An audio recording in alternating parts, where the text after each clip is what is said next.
بسم اللہ الرحمن الرحیم الحمد للہ رب العالمین والصلاة والسلام علی رسولہ الکریم وعلی آلہ واصحابہ اجمعین۔ ہمارا اور وہابیہ کا جو عقیدہ توحید میں اختلاف ہے، اس میں ان کی طرف سے کچھ دلائل دیے جاتے ہیں، اور اس میں مثال کے طور پر من حالف بغیر اللہ فقد اشرک، کہ جس نے اللہ کے سوا کسی کے نام کی قسم اٹھائی اس نے شرک کیا۔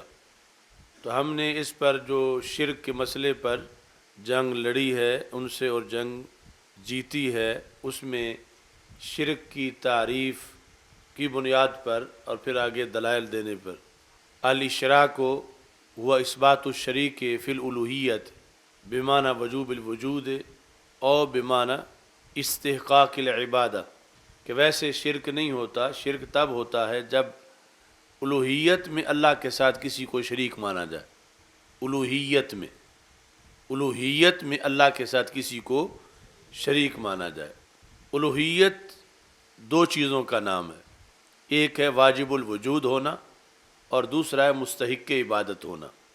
تو اس بنیاد پر شرک کی تین قسمیں بنیں گی کہ اگر معاذ اللہ کے سوا کوئی کسی ذات کو، کسی چیز کو مستحق عبادت بھی مانے اور واجب الوجود بھی مانے دونوں، تو پھر بھی مشرک ہے۔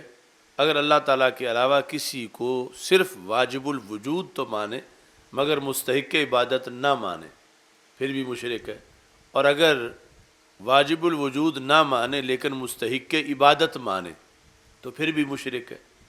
یعنی یہ الوہیت کی جو دونوں شقیں ہیں دونوں مانے یا دونوں میں سے کوئی ایک مانے تو پھر جو ہے وہ مشرک ہے۔ الوہیت جو ہے یہ مجازی نہیں ہو سکتی، یعنی الوہیت کا معنی ہی ایسا ہے، یعنی واجب الوجود ہونا اور مستحق عبادت ہونا، اور الوہیت معیار ہے۔ اسی وجہ سے یعنی کلمہ اسلام کے اندر توحید کے لیے لفظ اللہ ہے، لا الہ الا اللہ۔ حالانکہ نام تو اور بھی اللہ تعالیٰ کے بہت ہیں، مگر ایسا نہیں لا الہ الا الکریم، لا الہ الا الرحیم، بلکہ کیا ہے لا الہ الا اللہ۔ اور یہ صرف اس امت میں نہیں، ہر امت میں یہی کلمہ رہا ہے پہلا حصہ۔ کسی دور میں بھی اللہ کا کوئی دوسرا نام کلمہ توحید کا حصہ نہیں بنا، کبھی بھی یہ کلمہ نہیں تھا لا الہ الا الستار یا لا الہ الا الغفار۔ اس کی وجہ یہ ہے کہ یہ بیان مقام توحید، یہ اس لفظ سے بیان ہوگا کہ جو مجاز میں آتا ہی نہیں، جس میں مجاز ہوتا ہی نہیں۔ اگر کہیں لا الہ الا الرحیم تو رحیم یقیناً اللہ کا نام ہے، مگر اس سے توحید بیان نہیں ہوتی۔ کیوں؟ بسم اللہ الرحمن الرحیم میں رحیم اللہ کی ذات ہے۔ لقد جاءکم رسول من انفسکم عزیز علیہ ما عنتم حریص علیکم بالمؤمنین رؤوف الرحیم، تو یہاں رحیم رسول اکرم صلی اللہ علیہ وسلم کی ذات ہے۔ تو اگر کہیں لا الہ الا الرحیم تو پھر توحید ثابت نہیں ہوگی۔ رحیم تو دو ذاتیں قرآن میں لکھی ہوئی ہیں، ستار کہیں جو بھی باقی ہیں اس میں مجاز آ جاتا ہے کہ رسول اکرم صلی اللہ علیہ وسلم مجازی طور پر رحیم ہے۔ توحید وہ ہوگی کہ وہ لفظ مجازن کسی پر بولا ہی نہیں جا سکتا، تو رسول پاک صلی اللہ علیہ وسلم کو مجازی رحیم تو کہہ سکتے ہیں مگر مجازی اللہ تو نہیں کہہ سکتے۔ کتنے نام ہیں جو مشترکہ ہیں دونوں ہستیوں کے، لیکن لفظ اللہ جو ہے یہ ہے معیار، اس لیے کلمہ میں یہ رکھا گیا اور اس میں الوہیت کو بیان کیا گیا۔ اور الوہیت دو چیزیں ہیں، واجب الوجود ہونا اور مستحق عبادت ہونا۔ تو اس معیار پر ہم نے وہ ساری سیمینار سارے آگے کیے کہ باقی بہت سی ایسی چیزیں ہیں جہاں مجازن وہ لفظ دیگر ذاتوں پر، ہستیوں پر مختلف وجوہ سے بولے جا سکتے ہیں، اور اس وجہ سے شرک نہیں ہوتا۔ شرک تب ہوگا جب اللہ تعالیٰ کے سوا کسی کو واجب الوجود مانا جائے یا مستحق عبادت مانا جائے یا دونوں صفت اس میں مانی جائے۔ یعنی اتنا جلد شرک نہیں ہو جاتا، شرک اس بنیاد پہ ہوتا ہے۔ یعنی یہ جو ترجمہ کرتے ہیں مماتی گروپ والے، دیوبندی یا وہابی، لا الہ الا اللہ ترجمہ کیا ہے؟ کوئی 11ویں والا نہیں مگر اللہ، کوئی 12ویں والا نہیں مگر اللہ، کوئی مشکل کشا نہیں مگر اللہ، کوئی حاجت روا نہیں مگر اللہ۔ تو یہ حاجت روا، مشکل کشا، 11ویں والا، 12ویں والا، دستگیر، داتا، سب پر جو تقریر وہ کلمہ فٹ کرتے ہیں، تو یہ سارے لفظ جو ہیں نیچے ہیں اور لفظ رحیم اوپر ہے۔ تو جب لفظ اللہ کی جگہ کلمے میں لفظ رحیم نہیں رکھا جا سکتا تو داتا کیسے رکھا جا سکتا؟ یہ تو عجمی لفظ ہے، قرآن میں کہیں اللہ کے ناموں میں نہیں۔ دستگیر، داتا، غریب نواز، حاجت روا، مشکل کشا، یہ سارے لفظ جو ہیں ادھر وہ ہیں جو قرآن میں آئے ہوئے ہیں۔ تو جب ان کو لفظ اللہ کی جگہ رکھ کر کلمہ توحید نہیں بنتا تو پھر یہ دوسرے لفظ جو ان سے بھی نیچے ہیں ان کو رکھ کر کلمہ توحید کا ترجمہ وہ کیسے کرتے؟ تو یہ مطلب ہے کہ وہ لفظ اللہ سے خیانت کرتے ہیں۔ اور یہ معیار بنانا کہ جو حاجت روا ہو وہ اللہ ہوتا ہے، جو مشکل کشا ہو وہ اللہ ہوتا ہے، واجب الوجود اور مستحق عبادت سے ہٹ کر جو معیار ہے اس سے ہٹ کر جو انہوں نے بنایا ہوا ہے، جو حاجت روا ہے وہ اللہ ہے، جو مشکل کشا ہے وہ اللہ ہے، تو پھر مددگار، حاجت روا، مشکل کشا ہونا اگر اللہ ہے تو بتایا جائے کہ بدر کے میدان میں فرشتے کیا کرنے گئے تھے؟ وہ مددگار تھے مگر اللہ نہیں تھے۔ مددگار ہونا ومن نصر الا من عند اللہ، اور اس سے پہلے رب ذوالجلال یعنی یہ ارشاد فرماتا ہے کہ ان کا یعنی فرشتوں کا جو آنا تھا، آئے فرشتے ہیں لیکن خالق کائنات جل جلالہ نے ان کے مدد کو بھیج کر انہیں اسے مدد اپنی قرار دیا ہے کہ یہ میں مدد کر رہا ہوں۔ تو اس بنیاد پر یہ ہے کہ جو ان لوگوں نے معیار بنایا صرف امت کو پر جعلی شرک ثابت کرنے کے لیے، وہ حقیقت میں معیار نہیں ہے۔ اگر اسے بنایا جائے تو پھر قرآن پہ اعتراض ہوتا ہے اور سارے دین پہ اعتراض ہوتا ہے۔ مثال کے طور پر یہ سورہ انفال میں ہے، اِذْ یوحی ربک الی الملائکہ، محبوب یاد کرو وہ وقت جب تمہارا رب وحی کر رہا تھا فرشتوں کو۔ کیا وحی تھی؟ انی معکم، میں تمہارے ساتھ ہوں، فثبتوا الذین آمنوا، تم ایمان والوں کو ثابت قدم رکھو۔ میں تمہارے ساتھ ہوں لیکن ثابت قدم تم نے رکھنا ہے۔ اب یہاں کوئی دور کی تشریح، دور کی تعویل، کوئی دور کا ترجمہ نہیں ہے۔ انی معکم، میں تمہارے ساتھ ہوں۔ کس کے ساتھ؟ فرشتوں کے ساتھ۔ فرشتوں میں تمہارے ساتھ ہوں۔ تمہارا کیا کام ہے؟ فثبتوا الذین آمنوا، تم بدر میں جا کے ایمان والوں کو ثابت قدم رکھو۔ تو ثابت قدم رکھنا ہی مشکل کشائی ہے، یہی مدد ہے، یہی حاجت روائی ہے، اور یہ رب نے فرشتوں سے کروائی ہے۔ تو اللہ کی مرضی ہے، چاہے وہ خود مدد کرے چاہے وہ کسی سے کروائے۔ توحید یہ ہے کہ اس کی کہ اذن کے بغیر پتہ بھی نہیں ہل سکتا۔ اللہ کسی کو الہ نہیں بناتا، نہ بنایا ہے اس نے۔ کسی کو معبود اس نے ایک منٹ کے لیے بھی نہیں بنایا کہ یہ مجازی معبود ہے، لیکن مددگار اس نے خود بنایا ہے۔ اب معبود اور مددگار کو برابر تولنا یہ ناانصافی ہے۔ مددگار بنا ہے اللہ کی طرف سے مگر معبود کبھی نہیں بنا۔ معبود صرف وہ ایک ہے۔ معبود مجازی معبود کا کوئی تصور ہی نہیں اسلام میں، لیکن مجازی مددگار کا اب کوئی جھگڑا کرے کہ رب خود کرے، کسی سے کیوں کرواتا ہے؟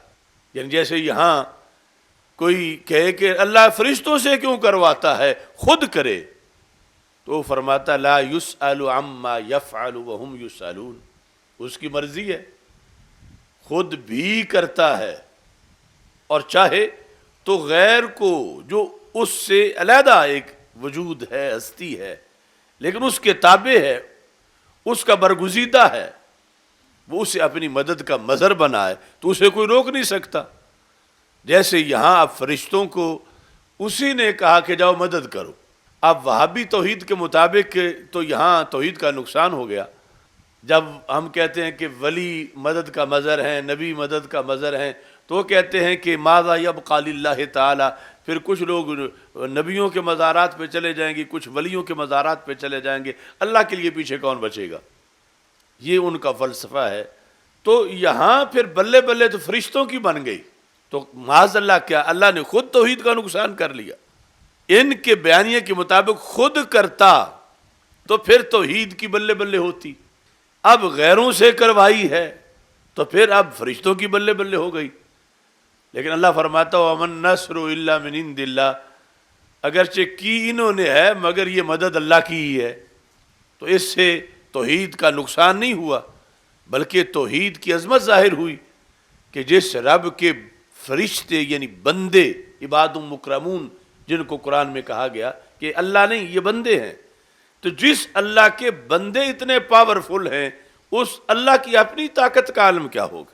تو یہ یعنی بھیجا فرشتوں کو، ان سے مدد کروائی، اور یہ وسیلے کے لحاظ سے بھی، اور جو اہل سنت کا بیانیہ ہے اس کو بھی یہ واضح کرتا ہے کہ دوسرے کہتے ہیں بندہ ہے اور اللہ ہے، درمیان میں کچھ نہیں، اور ادھر بندہ ہے اور اللہ ہے، درمیان میں کچھ ہے۔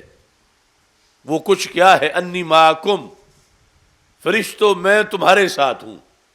آخر وہ احکم الحاکمین کی کوئی حکمت تھی، ورنہ وہ کن کہے تو یہ کافر بدر والے تمہارے گھر میں مر جاتے، ان کو مارنے کی ضرورت ہی نہ پڑتی، یا آئے ہوئے سلا دیتا، صحابہ آسانی سے گلے کاٹ دیتے ان کے، ان کو وہ ہٹے کٹے سامنے کھڑے کیے، فری ہینڈ دیا، لیکن فرشتوں کو کہا میں تمہارے ساتھ ہوں تم آگے جاؤ۔ تو یہ بیچ میں فرشتے رکھ کے میدان بدر میں اللہ کی حکمتوں میں سے ایک یہ بھی تھا کہ جب یہ جھگڑا ہوگا کہ بیچ والوں کی ضرورت نہیں ہے بندے کو، اللہ کو تو کسی کی بھی نہیں، بندے کو ڈائریکٹ اللہ سے بیچ میں کوئی نہیں چاہیے، تو اللہ نے بدر میں کہا کہ یہ درمیان میں میرے ہیں، میں نے انہیں کہا ہے آگے جا کے یہ مدد کریں گے، اور ان کی مدد سے شرک نہیں ہوگا بلکہ اس سے ہی توحید کا پیغام آگے جائے گا۔ یہ ہیں بیچ والے، ورنہ اللہ کن کہتا تو سب کچھ ہو جاتا، ان سے کروائی فَثَبِّتُ الَّذِينَ آمَنُوا، تم ایمان والوں کو ثابت قدم رکھو۔ تو یہ حکمتیں تھیں کہ جب اس بارے میں قوم میں جھگڑا ہوگا کہ وسیلہ درمیان میں ماننا چاہیے یا نہیں ماننا چاہیے، یا اللہ کے اور بندے کے درمیان کوئی اور ذات جو ہے وہ درمیان میں ایسی جائز ہے یا ناجائز ہے، تو یہ بتایا جائے کہ مدد تو خود بھی کر سکتا تھا، لیکن اس نے کہا انی معکم، میں تمہارے ساتھ ہوں۔ فَثَبِّتُ الَّذِينَ آمَنُوا، قرآن میں دوسری جگہ یہی لفظ اللہ نے اپنے لیے استعمال کیے ہیں، یہی لفظ، اور یہاں اللہ نے وہی لفظ اپنے بندوں کے لیے استعمال کیے ہیں۔ اگر یہ ثابت قدم رکھنا الوہیت کا معیار ہوتا کہ جو مشکل میں ثابت قدم رکھے وہ اللہ ہے، تو پھر کبھی بھی فرشتوں کے لیے نہ بولا جاتا۔ تو پتہ چلا مددگار ہونا یہ معیار الوہیت نہیں ہے، واجب الوجود ہونا اور مستحق عبادت ہونا یہ۔ اب فرشتے یہاں مدد کر کے مشکل کشائی کر کے اللہ نہیں بنے، کیوں نہیں بنے؟ کہ مددگار بنے ہیں، واجب الوجود تو نہیں بنے۔ مددگار تو بن گئے ہیں مگر مستحق عبادت تو نہیں بنے، رہے پھر بھی بندے ہی ہیں مگر مددگار بن گئے ہیں، اور اتنی بھاری مدد، بڑی مدد انہوں نے کی ہے۔ اور وہی لفظ دوسری جگہ قرآن میں اللہ کے لیے تھے، اللہ کے بندوں کے لیے بھی آ گئے۔ قرآن کے بیانیے سے شرک نہیں ہوا، اور تب نہیں ہوا جو ہمارا اہل سنت کا عقیدہ ہے، جنہوں نے مددگار ہونے، حاجت روا ہونے کو معیار الوہیت بنایا ہوا ہے، تو انہیں پھر بدر میں کئی اللہ ماننے پڑیں گے، کیونکہ جو مددگار ہو ان کے لحاظ سے وہ اللہ ہے۔ تو مددگار یہ یقینی طور پر تھے مگر اللہ نہیں تھے، کس پر؟ ہماری تعریف کے مطابق، کیونکہ پھر بھی یہ واجب الوجود نہیں تھے، پھر بھی یہ مستحق عبادت نہیں تھے، پھر بھی اللہ کے بندے ہی تھے۔ اور دوسروں کے مطابق یا انہیں معیار الوہیت بدلنا پڑے گا یا پھر کئی اللہ ماننے پڑیں گے، کہ اگر انہوں نے مددگار، مشکل کشا، حاجت روا اس کو بنایا ہوا ہے تو پھر مددگار تو یہ یقیناً تھے جنہوں نے بدر میں مدد کی۔ اچھا جی، اب یہاں جو دوسری آیت ہے جس میں یہ شان رب ذوالجلال کی ہے وہ 26واں پارہ ہے، تو وہ حقیقی ہے اور یہ مجازی ہے، لیکن لفظ میں مجازی نہیں لکھا ہوا ساتھ، لفظ ہو بہو ایک طرح کا دونوں جگہ پہ لکھا ہوا ہے۔ یہ سورہ محمد صلی اللہ علیہ وسلم اس میں ہے آیت نمبر 7، یا ایھا الذین آمنوا ان تنصروا اللہ ینصرکم ویثبت اقدامکم، اے ایمان والو اگر تم اللہ کی مدد کرو گے تو اللہ تمہاری مدد کرے گا، اور کیا کرے گا؟ یثبت اقدامکم، اللہ تمہیں ثابت قدم رکھے گا۔ تو ثابت قدم رکھنا اللہ کی شان ہے، مگر معیار الوہیت نہیں ہے، شان ضرور ہے، جس طرح رحیم ہونا اللہ کی شان ہے مگر معیار الوہیت نہیں ہے۔ تو یہاں یثبت اقدامکم، اللہ تمہیں ثابت قدم رکھے گا، یہ 26ویں پارے کے اندر ہے، اور 9ویں پارے میں ہے کہ انی معکم فثبتوا الذین آمنوا، فرشتوں تم ثابت قدم رکھو۔ تو اب خود کلام الہی اس میں ہے کہ اللہ بھی ثابت قدم رکھتا ہے، فرشتے بھی ثابت قدم رکھتے ہیں، لیکن شرک نہیں ہوا۔ تو جب اس سے شرک نہیں ہوا تو یہ کہنے سے کیسے ہوگا کہ اللہ بھی مشکل حل کرتا ہے، اللہ والے بھی مشکل حل کرتے ہیں؟ فرق یہ ہوگا کہ وہ ذاتی طور پر، یہ عطائی طور پر، وہ حقیقی طور پر، یہ مجازی طور پر، چونکہ معیاری مددگار تو مجازی ہو سکتا ہے مگر مجازی اللہ نہیں ہو سکتا۔ تو یہ یعنی ایک بیانیہ، ایک جھلک میں نے آپ کے سامنے پیش کی۔ اس قانون کے مطابق آپ بیان کریں گے تو کسی بڑے سے بڑے جو دھرتی دھکیل وہابی ہو وہ بھی دم نہیں مار سکے گا آگے سے، اور نہ اتنے سال ہوئے ہیں کہ انہوں نے ہمارے کسی دلیل کا جواب دیا جس بیس پر معیار الوہیت بیان کر کے ہم نے ان کا رد کیا ہے۔ اب یہاں اس کے ضمن میں پھر جب ہم کہتے ہیں کہ شرک تب بنتا ہے جب کوئی کسی کو واجب الوجود مانے یا مستحق عبادت مانے، ورنہ شرک نہیں بنتا۔ تو انہوں نے ظلم کیا ہے جو شرک کا فتویٰ امت پر لگایا ہے، اور غیروں کو خوش کیا، یہود و نصارہ کو، کہ ہم تو ڈوبے تھے صنم تجھے بھی لے ڈوبیں، کہ وہ تو مشرک ہوئے تھے، کافر ہوئے تھے، وہ تو فارغ ہوئے تھے، انہیں تو قرآن نے ایکسپائر کیا تھا، اب وہ چاہتے ہیں یہ بھی ہو جائیں یہ امت۔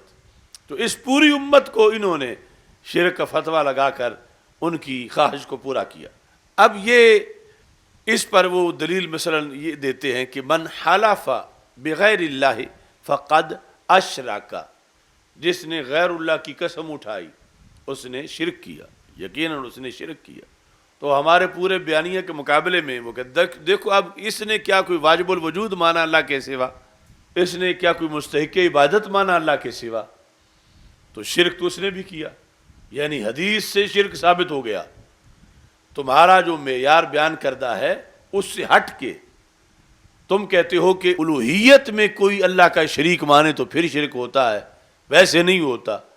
تو یہاں تو قسم اٹھانے سے من حلف بغیر اللہ فقد اشرک، یہ حدیث شریف ہے کہ جس نے اللہ کے سوا کسی کے نام کی قسم اٹھائی تو اس نے شرک کیا۔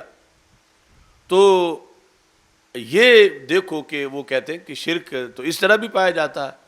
تو اس کے جواب میں یعنی کل جو بخاری شریف میں پڑھا کہ لفظ کفر یا لفظ شرک کبھی تغلیظاً بول دیا جاتا ہے، تغلیظاً، تغلیظاً کا مطلب یہ ہے کہ وہ کام بھاری بڑا ہے، یہ احساس دلانے کے لیے اگلے بندے کو، مخاطب کو، یعنی یہ ہلکا کام نہیں، یہ بھاری کام ہے، بڑا بوجھ ہے اس میں، ڈر جاؤ، بچ جاؤ، مت کرو۔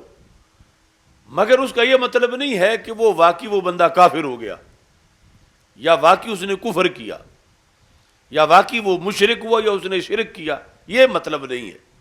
جس طرح کہ نماز کے بارے میں تو عام حدیث آپ نے پڑھی ہوئی ہے، من ترک الصلاۃ متعمدا فقد کفر، یعنی نماز اگر مانتا ہے کہ فرض ہے لیکن جان بوجھ کے رہ گئی ہے تو کیا اس سے اس کی بیوی سے اس کا نکاح ٹوٹ جائے گا؟ کیا وہ ملت سے نکل جائے گا، ہندو سکھ بن جائے گا، کفر کر کے اس مسلمان نہیں رہے گا، کیا تجدید ایمان لازم آئے گا؟ ان میں سے کچھ بھی لازم نہیں آئے گا جو اس حدیث کی اعلیٰ اس کی تعویل اور تشریح ہے۔ تو مطلب کیا کہ تغلیظاً کفر کہہ دیا گیا، حقیقتاً کفر نہیں تھا، تغلیظاً کفر کہہ دیا گیا۔ تو کفر کی کئی قسمیں ہیں، کبھی تغلیظاً بھی کہہ دیا جاتا ہے، جیسے تغلیظاً ناشکری کو بھی کفر کہہ دیتے ہیں۔ اب یہ تغلیظاً مفتیوں نے نہیں گڑھا، یہ اسی حدیث میں آ گیا کہ مثلاً جس طرح رسول پاک صلی اللہ علیہ وسلم نے فرمایا کہ میں نے جہنم میں اکثر جو دیکھا تو وہ عورتیں ہیں، تو اس کا سبب کیا تھا؟ وہ آپ نے فرمایا کفر کی وجہ سے۔ تو پوچھا گیا کہ کیا انہوں نے اللہ کا کفر کیا؟ فرمایا نہیں، یکفرن العشیرہ، خامند کا کفر کیا، ویکفرن الاحسان، احسان کی ناشکری کی۔ تو اب حدیث میں یہ پایا گیا، تو اس واسطے امام بخاری نے یہ ترجمہ بنایا وَكُفْرٍ دُونَ كُفْرٍ، کہ کفر کفر میں فرق ہے، کفر کفر میں سب ایک جیسا نہیں ہے۔ وہابی بیانیہ ہے کہ سب ایک جیسا ہے، ایک جیسا کا مطلب سب میں نکاح ٹوٹ گیا، سب میں بندہ اسلام سے نکل گیا، سب میں جہنمی بن گیا، اس بنیاد پر ہمیشہ کے لیے۔ لیکن حدیث سے جو امام بخاری نے سمجھا اپنے عہد میں، فقہ البخاری فی تراجمہ، تو انہوں نے یہ سمجھا وَكُفْرٍ دُونَ كُفْرٍ، ایک کفر دوسرے کفر سے گھٹ ہے، دوسرا کفر تو ملت سے نکال دیتا ہے، مگر یہ کفر جو ناشکری کے لفظ پہ بولا جا رہا ہے، ناشکری کے مفہوم کو بیان کرنے کے لیے بولا کفر ہی جا رہا ہے، اور یہ بھی نہیں کہا کہ مجازی کفر ہے، مگر یہ تغلیظاً کہہ دیا گیا، تغلیظاً، حقیقتاً ایسا نہیں ہے۔ یہ احساس دلانے کے لیے کہ یہ بھی بھاری کام ہے، اور اس سے بھی عورت دیکھا وہ جہنم چلی گئی، مگر مشرکہ نہیں بنی، کافرہ نہیں بنی کہ وہ جو دائمی جہنم میں ہو، لیکن لفظ کفر بولا گیا۔ تو ہمارا بیانیہ ہے کہ کفر کفر میں فرق ہے، شرک کے لفظ میں فرق ہے، یعنی شرک میں فرق ہے۔ جیسے امام بخاری نے ترجمۃ الباب بنایا نا کہ کفر کفر میں فرق ہے، تو اسی پر ہم نے آگے تو عقیدہ توحید سیمینارز میں یہ بتایا کہ شرک میں بھی فرق ہے، یعنی تغلیظاً لفظ کفر ہی نہیں، لفظ شرک بھی بولا گیا ہے تغلیظاً، یعنی جیسے تغلیظاً عورت کے خامند کی ناشکری کو کفر سے تعبیر کیا گیا، وہ کافرہ نہیں ہے، مومن نہیں ہے، ایسے ہی تغلیظاً کہیں مومن کو مشرک بھی کہہ دیا گیا، اور اس میں سے یہ مقام بھی ہے من حلف بغیر اللہ فقد اشرک، من حلف بغیر اللہ فقد، یعنی ایک تو یہ مسئلہ آگے ہم بیان بھی کریں گے، یعنی رائج ہونا چاہیے کہ یہ لوگ جو کسی اور کی قسم اٹھاتے ہیں اس سے باز رہیں کہ یہ بھاری بات ہے، اللہ کے سوا کسی کی جب قسم اٹھائی جائے تو، لیکن یہ ہے کہ اس سے بندہ ملت سے نہیں نکل جاتا، ملت سے کہ ملت اسلام سے نکل جائے، اور کسی نے اگر یہ قسم اٹھا لی تو اب پھر نئے سرے سے کلمہ پڑھے اور پھر بیوی سے نکاح کرے، ایسا نہیں ہے۔ کیوں نہیں ہے؟ اگر یہ تغلیظاً نہ ہوتا تو پھر ایسے ہی ہوتا، یہ ہے اشراکا تغلیظاً یا کافارہ تغلیظاً۔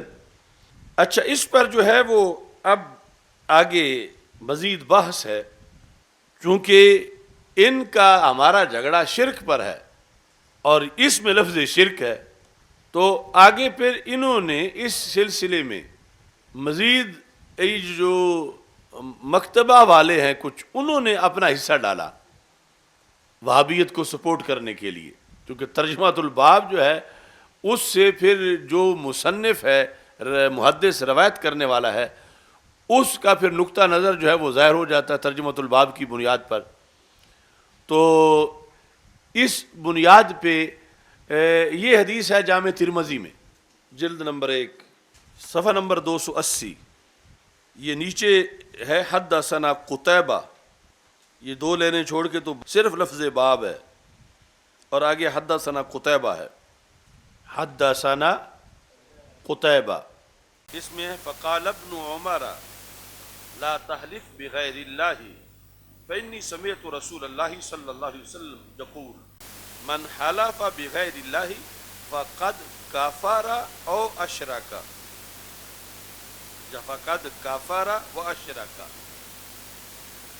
اب یہاں پر یہ جو صرف باب ہے، امام ترمذی نے صرف باب ہی قائم کیا، لفظ باب، یعنی انہوں نے اپنی طرف سے یہاں یہ ہیڈنگ دینا مناسب نہیں سمجھا کہ وہ اوپر ہیڈنگ دیتے باب من حلف بغیر اللہ فقد اشرک، چونکہ اس میں بحث تھی، چونکہ اس کی تعویل تھی، اور وہ تعویل انہوں نے خود لکھی ہوئی ہے یہاں پر، تو پھر وہ اس تعویل کے خلاف اس حدیث کا عنوان کیسے لکھتے جو وہ اس حدیث کی حقیقی مطلب سمجھتے ہیں۔ اس واسطے انہوں نے صرف باب لکھ دیا، ترجمۃ الباب نہیں لکھا۔ ایسے ہی جو دیگر چھاپے ہیں یا شروحات میں ہے، انہوں نے بھی کوئی تبدیلی نہیں کی، یعنی وہ پھر تو ان کے ذمہ لگتا ہے نا کہ وہ یہ کہہ رہے ہیں، جبکہ انہوں نے نیچے جو ظاہری مطلب ہے اس کے خلاف لکھا ہے، یعنی شرک نہ بننے پر انہوں نے آگے دلیلیں دی ہیں، امام ترمذی نے خود جنہوں نے یہ حدیث روایت کی ہے۔ اب یہ مثلا قوت المغتزی علی جامع ترمذی جلد نمبر 2، تو اس میں بھی اوپر بالکل ویسے سمپل لفظ باب لکھا ہوا، یعنی ترجمۃ الباب نہیں ہے کہ من حلف بغیر اللہ فقد اشرک، باب من حلف بغیر اللہ فقد اشرک، ایسا ہرگز نہیں ہے۔ یہ کیا ہے؟ قوت المغتزی علی جامع ترمذی۔ ایسے ہی یہ جو شرح ہے عارضۃ الاحوزی جامع ترمذی کی شرح جلد نمبر 4، یہاں اس کو انہوں نے جو لکھا ہے صفحہ نمبر 37 پر، تو صرف لفظ باب ہے، ترجمۃ الباب۔ پتہ چلا کہ یہ جو پرانے چھاپے تھے، یا جس وقت یہ مصنفین شرح لکھتے رہے، شارحین، اور یہ تو کہیں دور تک بھی کسی ترجمۃ الباب کا ذکر نہیں تھا کہ امام ترمذی کے کھاتے میں ڈالا جائے کہ وہ یہاں سے شرک سمجھ رہے تھے، کہیں بھی ایسے پہلے نہیں تھا، پہلے جتنا بھی زمانہ گزرا۔ تو یہاں آ کے وہابیوں نے اپنی طرف سے فکس کیا ترجمۃ الباب کہ لوگوں کو دکھائے، پھر اسی چھاپے کا انگلش میں ترجمہ ہوا، تو انہوں نے پھر اس کو انگلش میں بھی، اب جو بھی انگلش میں پڑھیں گے وہ کہیں امام ترمذی جو ہے وہ اس حدیث سے یہ اخذ کر رہے ہیں کہ شرک ہوا، اور آگے جہاں جہاں وہ چھاپا جائے گا۔ اس طرح یہ یعنی خیانت کی ہے دارالسلام مکتبہ والوں نے بڑی، امام ترمذی کے ذمے ایک چیز لگا رہے ہیں جو انہوں نے اس کے خلاف نیچے لکھا ہوا، اور کہتے ہیں نا دروغ گہرا حفظہ نیس، یا چور چوری ہوتا ہے۔ اب اوپر انہوں نے باب قائم کیا ہوا ہے اس پر کہ شرک ہوا، نیچے 5-6 لائنیں امام ترمذی نے لکھی شرک نہیں ہوا۔ اب وہ 5-6 لائنیں تو پھر کبھی کاٹیں گے جا کر کہ جب یہ چوری ہضم ہو جائے گی، لیکن تاڑنے والے بھی قیامت کی نظر رکھتے ہیں، اس لیے ہم مواخذہ کر رہے ہیں کہ یہ خائن لوگ خیانتوں سے باز آ جائیں، اور اتنے بڑے ائمہ پر یہ تہمت لگا رہے ہیں اور غلط چیز ان کی طرف منسوب کرنا چاہتے ہیں۔ تو ان کا یہ ہے وہ نسخہ جامع ترمذی کا، یعنی ہم بلا وجہ کوئی الزام نہیں لگا رہے، یہ جامع ترمذی کا جو انگلش کا نسخہ ہے اس کی یہ 3 جلد ہے۔ اس 3 جلد کے اندر ابواب النذور والایمان، باب من جاء فی ان من حلف بغیر اللہ فقد اشرک، یہ باب بنایا ہوا ہے، یعنی جہاں ترمذی میں باب کے بعد کوئی لفظ نہیں ترجمۃ الباب کا، صرف لفظ باب ہے ترجمۃ الباب، اور وہ اس لیے نہیں ہے کہ وہ آگے جو ظاہر مطلب ہے اس کا رد کر رہے ہیں کہ وہ نہیں مراد، انہوں نے چھوڑ دیا کہ خود امت سمجھتی رہے گی، میں لکھ جو رہا ہوں آگے، اور انہوں نے مصنف کی رائے کے برعکس اور حدیث کے حقیقی مطلب کے برعکس آ جا کے اپنی طرف سے، امام ترمذی جب قبر میں ہیں تو انہوں نے اپنی طرف سے یہاں ترجمۃ الباب اپنے مذہب کو سپورٹ کرنے کے لیے اور حدیث کے اس مفہوم کو جو مراد نہیں اور جو مصنف کے فیصلے کے خلاف ہے وہ اوپر جو ہے وہ لکھ دیا. کیا لکھا؟ باب ما جاء فی ان من حلف بغیر اللہ فقد اشرک. اتنا لمبا ترجمۃ الباب بنا دیا. تو اس طرح کر کے یہ لوگ تبدیلی کر رہے ہیں کہ کیا کسی کو پتہ چلے گا کہ اصل ترمذی میں صرف باب ہے، اور جو پھر یہ رائج ہو جائے گا اب وہ پھر یہی سمجھا جائے گا کہ امام ترمذی بھی اپنے زمانے میں اس چیز کو سمجھا انہوں نے کہ صرف قسم اٹھانے سے بندہ مشرک ہو جاتا ہے، غیر اللہ کی قسم اٹھانے میں. اور پھر آگے اس کی translation what has been related about however swears by other than Allah he has committed shirk. یہ باب ہے. انگلش میں انہوں نے اپنی طرف سے پھر جو ترجمہ لکھا تو اس ترجمۃ الباب کی پھر ترجمہ لکھا جو ٹرانسلیشن کے معنی میں ہوتا ہے he has committed shirk، کہ جس نے اللہ کے سوا کسی کی قسم اٹھائی اس نے شرک کیا. تو اس طرح کر کے دھاندلی ہو رہی ہے. سونے والوں جاگتے رہنا، چوروں کی رکھوالی ہے. یہ مکتبے والے جو حفاظت جن کی ذمہ ہے لائن اور لفظ کی، وہ چوری پہ اترے ہیں اور اپنی طرف سے خیانت کر رہے ہیں. تو یہ میں لائیو کہہ رہا ہوں، یہ مکتبے والے یقیناً سنیں گے تو اس حرکت سے باز آئیں. اور اس کے علاوہ بھی انہوں نے کی ہوئی ہیں چوریاں، تو خود ہے وہ اس کی اصلاح کریں. یعنی اگلا جو چھاپا ہے اور معذرت کرے لوگوں سے کہ انہوں نے اتہام کیا امام ترمذی پر، جبکہ امام ترمذی تو اس معنی کے خلاف آگے لکھ رہے ہیں. اب کس طرح خلاف لکھ رہے ہیں؟ اسی باب میں کیا کہتے ہیں؟ کہتے ہیں تفسیر ھذا الحدیث عند بعض اہل العلم ان قولہ فقد کفر واشرک یا او اشرک علی التغلیظ. یعنی یہ تغلیظ ایسا نہیں کہ ہم نے آ جا کے گھڑ لیا کہ اشرف آصف جلالی جو ہے وہ کہتا ہے کہ ایک کفر تغلیظاً ہوتا ہے، ایک شرک تغلیظاً ہوتا ہے. ایسا ہوتا نہیں ہے. یہ تغلیظ ان ائمہ نے کہی ہوئی ہے. اس مقام پر انہوں نے کیا کہا کہ خواہ کفر کا لفظ ہے اصل حدیث میں، متعین نہیں کہ کافرہ صرف کہا یا صرف اشرکا کہا یا دونوں کہے. اس واسطے راوی کی یہ ذمہ داری تھی کہ وا بھی لکھ دے، او بھی لکھ دے، کافرہ بھی لکھ دے، اشرکا بھی لکھ دے. اور اسی بنیاد پر تو اوپر انہوں نے سکوت اختیار کیا کہ وضاحت میں آگے چیز آ رہی ہے. تو کیا کہا کہ کہتے ہیں بعض اہل علم، یعنی جس میں یہ خود بھی ہیں اور ان کا اہل علم کا یہ بیان کیا، ان قولہ فقد کفر واشرک علی التغلیظ. یہ حقیقت نہیں. یہ کیا ہے؟ حقیقت میں شرک نہیں. جو وہابی بغلیں بجانے لگے کہ من حلف بغیر اللہ فقد اشرک، کہ دیکھو واجب الوجود مانے بغیر اور مستحق عبادت مانے بغیر بھی شرک ہو گیا، دیکھو یہ شرک ہو گیا، یہ حدیث میں لکھا ہے. اور پھر جعلی ترجمۃ الباب بھی بنا دیا.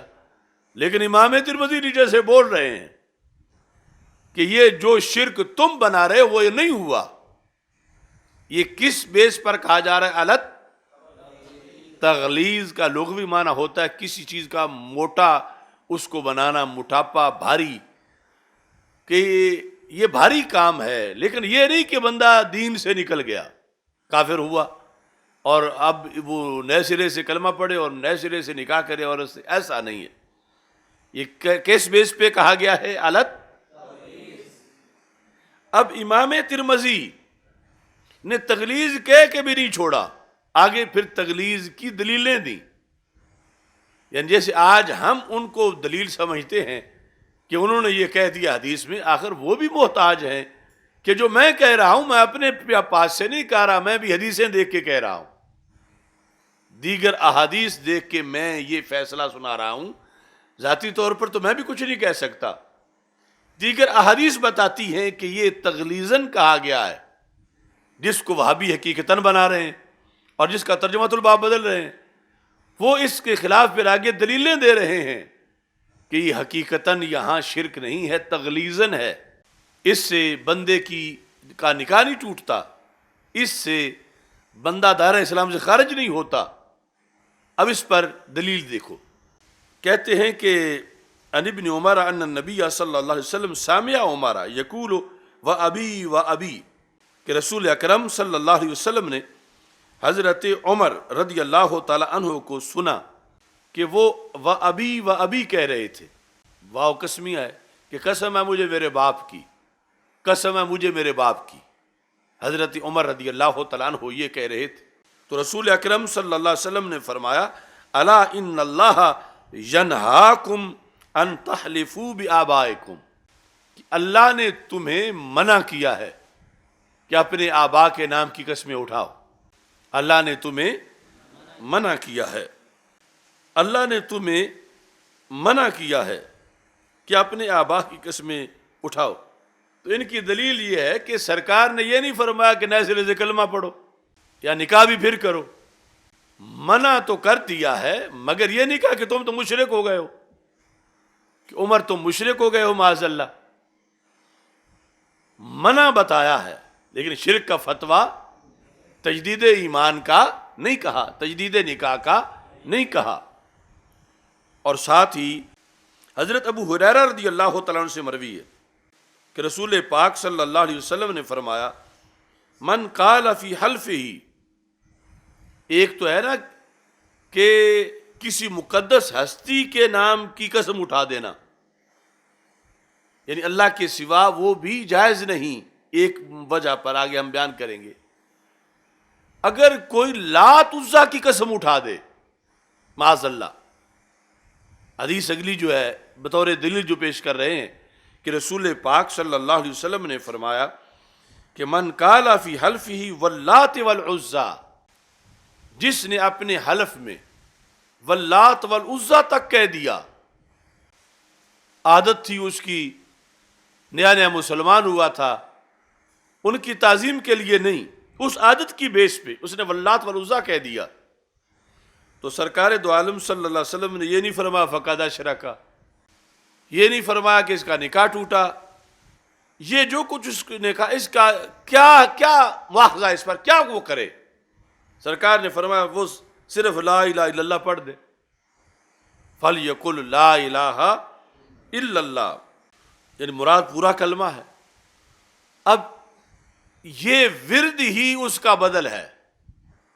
جو کچھ اس نے کیا اس ورد سے کلیئر ہو گیا کہ یہ انہیں الہ نہیں مانتا لات عزا کو، ویسے اس کے زبان سے ان کا نام نکل گیا لیکن یہ مشرک نہیں بنا اس حدیث میں جہاں یہ کہا گیا. اب اس کے ساتھ وَهَذَا مِثْلُ مَا رُوِيَ عَنِ النَّبِيِّ صلی اللہ علیہ وسلم أَنَّهُ قَالَ الرِّيَاءُ شِرْكٌ. دیکھو یعنی مسئلہ چھیڑ کے پھر اس کا حق ادا کیا. کہا یہ یہاں جو لفظ شرک آ گیا ہے نا یہ ویسے ہی ہے جیسے ریا کو شرک کہا گیا ہے. تو ریاکار کیا مشرک ہے؟ ریاکار کا کیا نکاح ٹوٹ گیا؟ ریاکار کیا تجدید ایمان کرے؟ کچھ بھی لازم نہیں اس پر.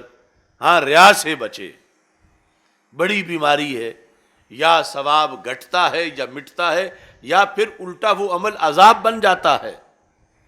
جس طرح حدیث مسلم میں ہے کہ جو بظاہر شہید ہوا تھا اللہ نے کہا تو اس لیے لڑ رہا تھا کہ تجھے مجاہد کہا جائے، تو غیر اللہ کے لیے واہ کے لیے لڑا، فرشتوں کو کہے گا اس کو الٹا کر کے جہنم میں ڈال دو. تو اب اس کا وہ جہاد، وہ شہادت، وہ جہنم جانے کا باعث بنی. کس بیس پہ؟ ریا کی بنیاد پر. تو اس لیے یعنی اس کا بھاری ہونا تغلیظاً یہ کہا کہ جس نے ریا کیا اس نے شرک کیا. تو کہتے ہیں جیسے کہ الریا شرکن، جیسے رسول اکرم صلی اللہ علیہ وسلم نے ریا کو شرک کہا.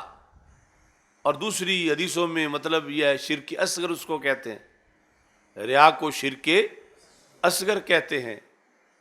ریا کو یعنی شرک تو اکبر تو وہ ہے کہ اللہ کے ساتھ عبادت میں کسی کو شریک ٹھہرانا. تو یہ نماز پڑھ رہا ہے اللہ کی لیکن دل میں ہے کہ بندے بھی دیکھیں، تو یہ بھی اس نے یعنی من وجہ ان کو ساتھ شریک کیا، تو اس لیے اس پر لفظ شرک بول دیا گیا. مگر یہ نہیں ہے کہ اب یہ نمازی مشرک ہو گیا اور نئے سرے سے کلمہ پڑھے گا تو مسلمان ہوگا اور بیوی پھر نکاح میں لائے گا، ایسا ہرگز. تو یہ امام ترمذی اس ایک حدیث جس کا ترجمۃ الباب نہیں لکھا، اس میں جو مطلب ہے اس کو بیان کر کے پھر دلیلیں دیں کہ یہاں اشرکا نہیں ہے، حقیقت میں یہ تغلیظاً ہے۔ اوپر وہ ہیڈنگ دے رہے ہیں کہ یہاں تو شرک ہو گیا، اور نیچے انہوں نے جو کچھ لکھا وہ یہ ہے۔ اس بنیاد پر یعنی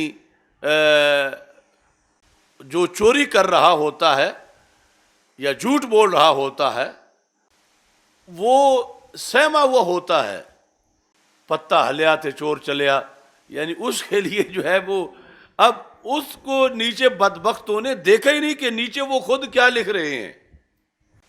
لمبا اتنا تبصرہ انہوں نے کیا ہوا ہے، اور خود ابھی کاٹیں تو یہ ابھی ہضم نہیں ہوگا اتنا، وہ کئی صدیاں گزریں گی تو پھر کٹے گا یہ تبصرہ نیچے سے، پھر اوپر لکھ کے پھر اگلا باب شروع ہو جائے گا، اگر سنی سوئے رہے تو، اگر جاگ گئے تو پھر پچھلا بھی مواخذہ ہو جائے گا۔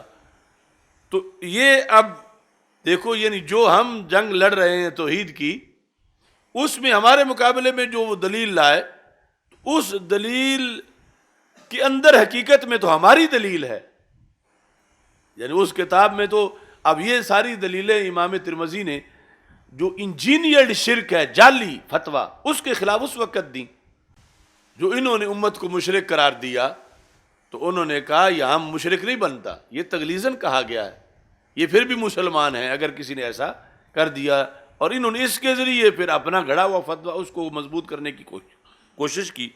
اب یہاں آگے دیکھیے، اب اس پر ایک آیت پیش کرتے ہیں کہ ریا کو بھی شرک کہا گیا ہے، ریا کو بھی، اور مقصد کیا ہے کہ شرک میں فرق ہے، شرک میں، جس طرح امام بخاری نے کہا کفر میں فرق ہے، کہ ایک کفر سے تو بندہ کافر ہو جاتا ہے اور دین سے نکل جاتا ہے، دوسرا بھی لفظ کفر ہی ہے دلائل میں لکھا ہوا، مگر اس سے نہ کافر ہوتا ہے، نہ ملت سے نکلتا ہے، نہ تجدید ایمان کی ضرورت، نہ تجدید نکاح کی ضرورت۔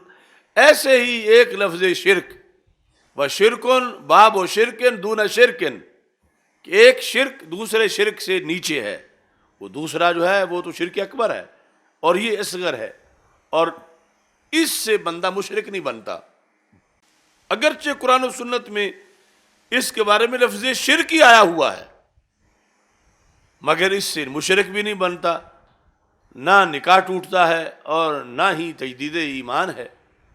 اس پر اب یہ آیت انہوں نے پیش کی، تو یہ طریقہ کار بھی ہے دلائل دینے کا، یعنی اس بنیاد پر کہ یہ مسائل اہم ہیں، اور اس میں جو تفسیر تھی آیت کی وہ انہوں نے پھر ساتھ اس کے اٹیچ کی، کہ جو میں کہہ رہا ہوں میں نے بلا وجہ نہیں کہا کہ یہ تغلیظاً اس طرح ہے، امت ایسے کہتی آئی ہے اور میں بھی اس پر ہوں، اور پھر آج ہم کہتے ہیں ہم اس پر ہیں جو انہوں نے لکھا امت کے ائمہ سے۔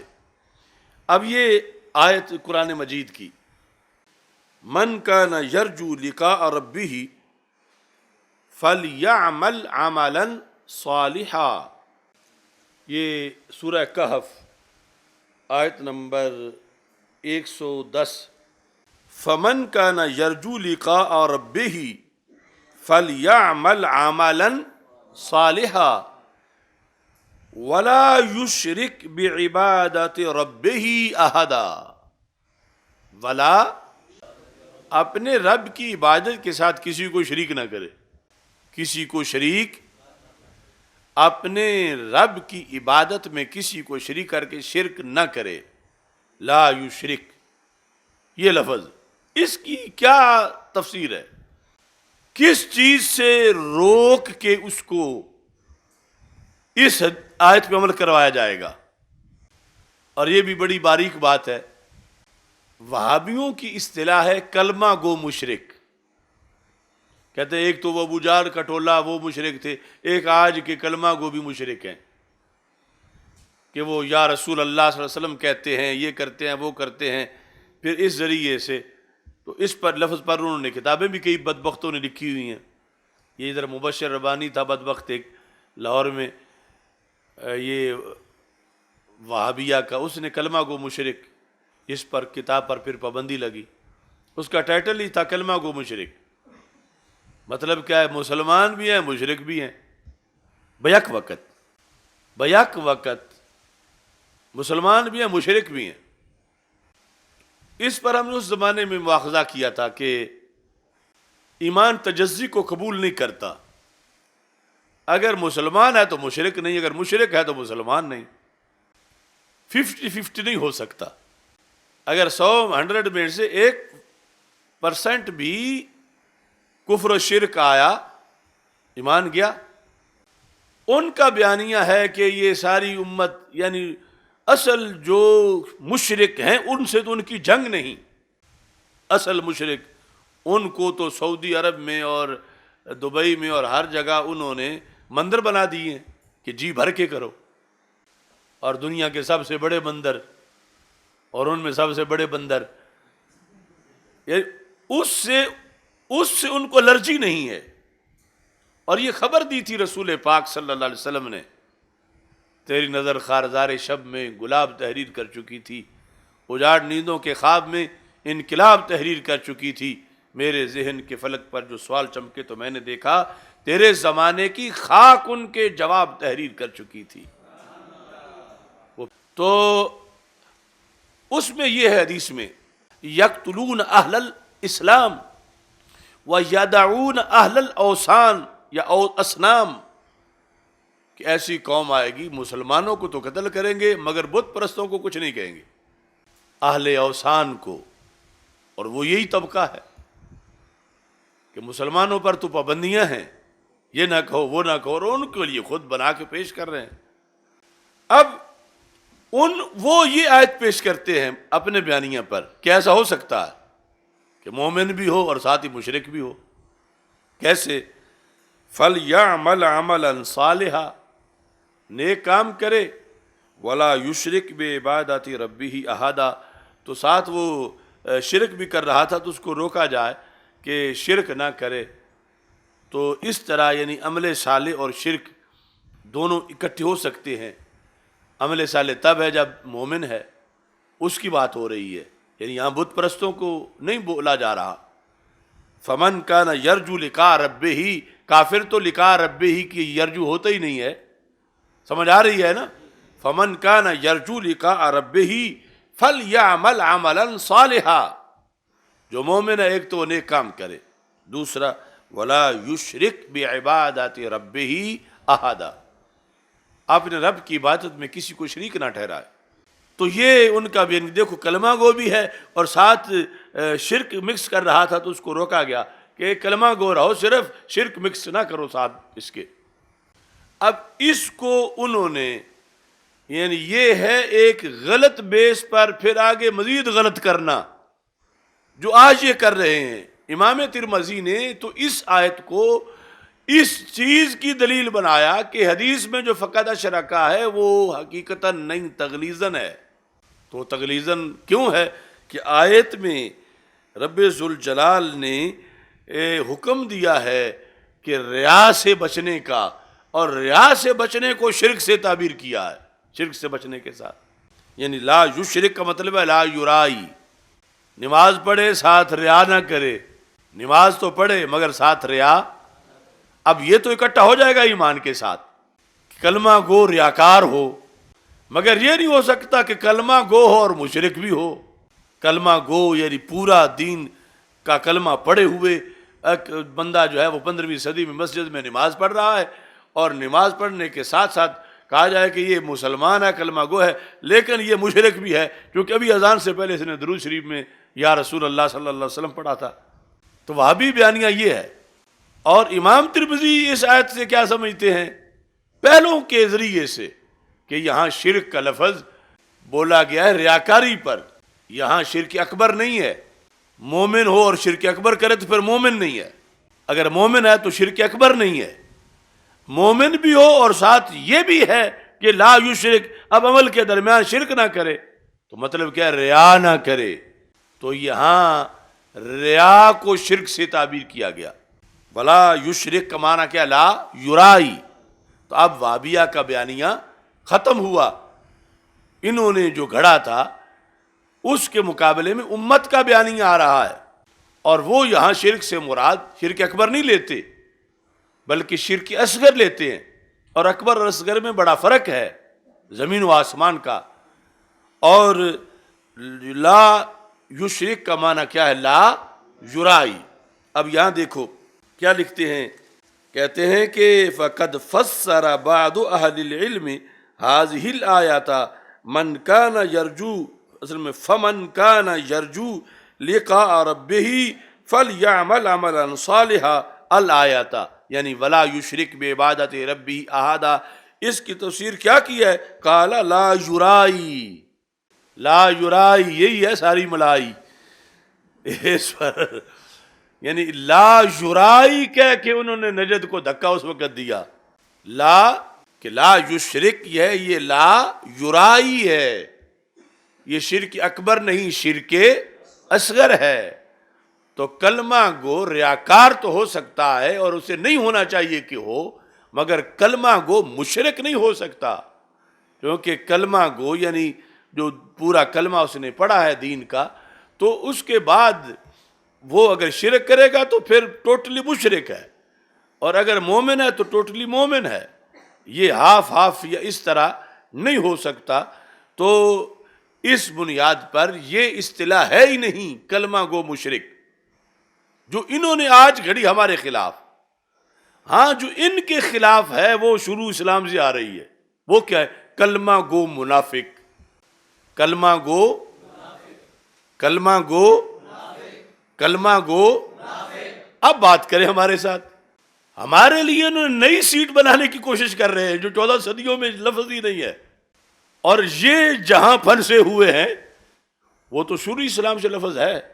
یعنی کلمہ گو منافق تو ہو سکتا ہے، مگر یہ کہ کلمہ گو پورا ہو اور پھر اس کے لیے اصطلاح، اور وہاں بھی پھر یہ ہے کہ یعنی جب کلمہ گو منافق ہے تو پھر وہ کافر ہی شمار ہوگا، لیکن وہ یہ ہے کہ اب نکل کے مسلمانوں سے ادھر چلا گیا، یا کلمہ گوئی حقیقت میں نہیں تھا۔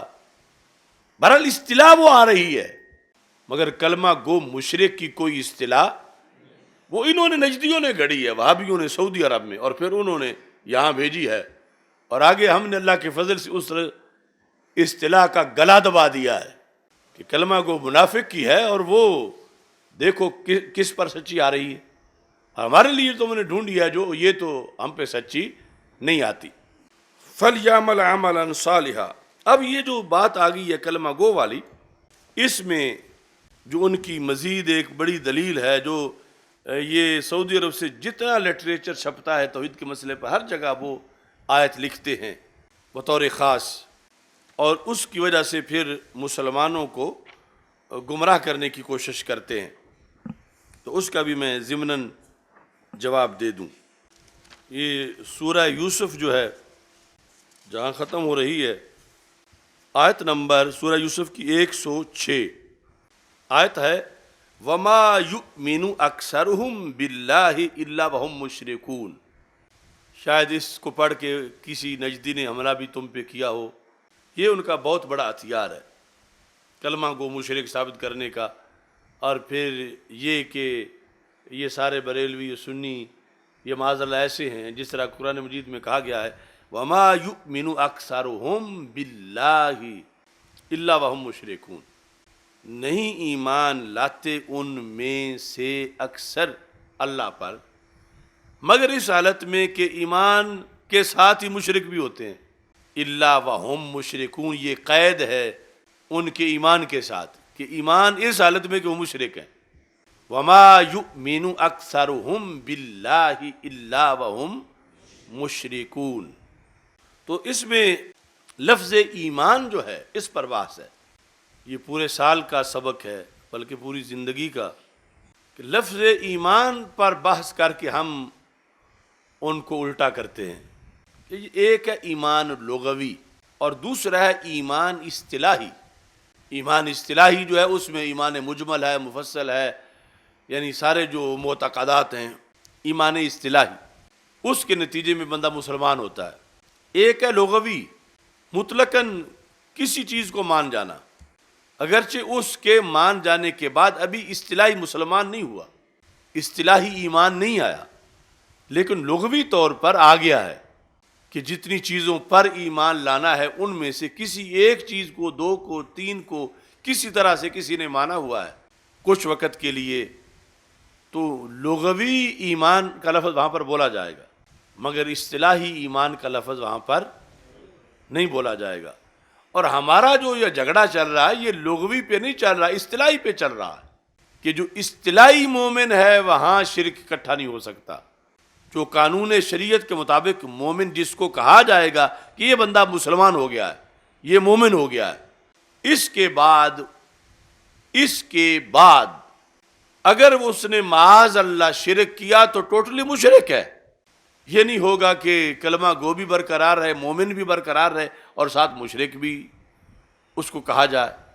تو یہاں پر جو موجود ہے وہ ہے ایمان لغوی کی بات، اور ایمان لغوی اور شرک اکٹھا ہو جاتا ہے، ایمان اصطلاحی اور شرک اکٹھا، اب یہ خلاصہ ہے گھنٹوں کا، ایمان لغوی اور شرک اکٹھا ہو سکتا ہے، ایمان اصطلاحی اور شرک اکٹھا یعنی ایک چیز رہے گی، اگر اس نے کیا خدا نخواستہ تو پھر مشرک ہے، پھر مومن اصطلاحی نہیں ہے۔ اب یہاں کیا چیز ہے کہ جس کو وما یؤمنون میں بیان کیا گیا، کس کی بات ہے؟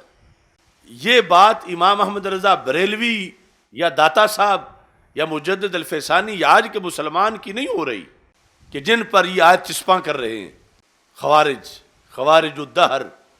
یہ بات ان کفار کی ہے جو قرآن مجید کے دوسرے مقام پر رب ذوالجلال نے ان کا وتیرہ جو ہے وہ ذکر کیا ہے، وَلَئِن سَأَلْتَهُم مَّنْ خَلَقَ السَّمَاوَاتِ وَالْأَرْضَ لَيَقُولُنَّ اللَّهُ، اس طرح کی جتنی آیتیں ہیں، اگر انہیں کہیں زمین و آسمان کس نے پیدا کیا، وہ کہتے ہیں اللہ نے، تو یہ سچ بولتے ہیں نا، اللہ نے پیدا کیا۔ کہتے ہوں گے اچھے خاصے روافظ کے پیچھے تھے، آپ پھر ہمارے پیچھے اب یہ جو باتیں تھیں نا اس طرح کی ان کی کہ عرش کا رب کون ہے، رزق کون دیتا ہے، اللہ، یہ کہہ کے آگے پھر بتوں کے سامنے میں جا کے لیٹ جاتے تھے۔ تو ان کو اللہ تعالیٰ نے فرمایا وَمَا يُؤْمِنُ أَكْثَرُهُمْ بِاللَّهِ إِلَّا وَهُمْ مُشْرِكُونَ۔ ان کا یہ ماننا کیا ماننا ہے؟ یعنی یہ نہیں کہ یہ جواب دینے پر وہ اصطلاحی مسلمان ہو گئے، وہ تو تب ہوں گے جب سرکار کو رسول بھی مانیں گے، جب ملائکہ کو بھی مانیں گے، آخرت کے دن کو بھی مانیں گے، وہ بہت سی چیزیں ہیں۔ اب صرف یہ کہنے سے کہ زمین و آسمان کس نے پیدا کیا، اللہ نے، تو ہم یہ تو نہیں کہیں گے کہ یہ بول کے کفر کر رہے ہیں، یہ تو بات سچی ہے۔ اور ابھی لغوی ایمان آیا ہے، اصطلاحی ایمان، ان کے لغوی ایمان کو بیان کرتے ہوئے رب نے فرمایا ان کافروں کو جو اصطلاحی کافر ہیں اور لغوی مومن ہیں، ان کو رب نے کہا کہ یہ اس سوال کا جواب دیتے ہوئے بھی، یوں مانتے ہوئے بھی کہ رزق کون دیتا ہے اور خالق کون ہے، پھر بھی یہ شرک کرتے ہیں کہ بتوں کی پوجا کرتے ہیں۔ یہ نہیں تھا کہ پورے مسلمان دائرہ اسلام میں داخل ہو چکے تھے اور پھر ساتھ ساتھ مشرک بھی تھے، ایسا ہرگز۔ اور آج یہ پورے جو مسلمان ہیں اصطلاحی ان پہ آیت پڑھی جا رہی ہے، یہ ظلم ہے۔ یہ ان لوگوں کا کام ہے جن کے بارے میں عبداللہ بن عمر رضی اللہ تعالیٰ نے فرمایا کان ابن عمر یراہم شرار خلق اللہ، کہ اللہ کی مخلوق میں خوارج کو ابن عمر رضی اللہ تعالیٰ عنہ سب سے زیادہ برا مانتے تھے۔ شرار شریر کی جمع ہے، خلق اللہ، خلق خدا میں سے سب سے زیادہ شریر، یراہم، ان کو، پیچھے ذکر خوارج کا ہے بخاری میں، قال انہم انطلقوا الی آیات نزلت فی الکفار فجعلوها علی المؤمنین، کہ جو آیتیں کافروں کے بارے میں اتری تھی یہ مومنوں پر فٹ کرتے ہیں، یہ خوارج کی نشانی ہے۔ لہذا یہ آج کتابیں لکھ کے کلمہ گو مشرک، یہ جو کچھ سے چھپ رہا ہے سب کچھ، یہ گویا کہ ثبوت دے رہے ہیں کہ انہی کے بارے میں ابن عمر نے فرمایا تھا کہ جب دنیا پوچھے کہ خوارج کون ہوتے ہیں، نشانی کیا ہے، تو دکھا دو یہ نشانی ہے، یہ ان کے خارجی ہونے کی نشانی ہے، یہ خوارج ہیں اور ہیں شرار خلق اللہ۔ کوئی کہے گالی دے رہے تو کہا ہم صحیح بخاری پڑھ رہے ہیں. شرار خلق اللہ، اللہ کی مخلوق میں سب سے زیادہ برے ہیں. کرتوت کیا ہے کہ جو آیات کفار کے بارے میں اتری تھیں وہ یہ مسلمانوں پہ چسپاں کرتے ہیں. اس کی دلیل کیا ہے ہمارے پاس آج؟ وما یؤمن اکثرہم باللہ الا وہم مشرکون. یہ 100% کفار کے بارے میں اتری تھی. وما یؤمن اکثرہم کا مرجع پیچھے دیکھ لیں آیت قرآن میں کون ہے؟ وہی پھر مشرکون بھی ہیں جو ہم ہیں، وہ پیچھے کافر ہیں. تو انہوں نے کافروں والی آیت آ کے مسلمانوں پہ فٹ کی ہوئی ہے یہود نصارہ کو خوش کرنے کے لیے کہ ہم تو ڈوبے تھے سنم تجھے بھی لے ڈوبیں گے، کہ ہم تو فارغ ہوئے تھے اپنے دین سے، ان وابیوں کے ذریعے ہم اس امت کو بھی فارغ کروائیں گے، کہ ساری امت کو ایسا کہیں. اب وہ قرآن میں پیچھے دیکھو کہ ذکر کس کا آ رہا ہے.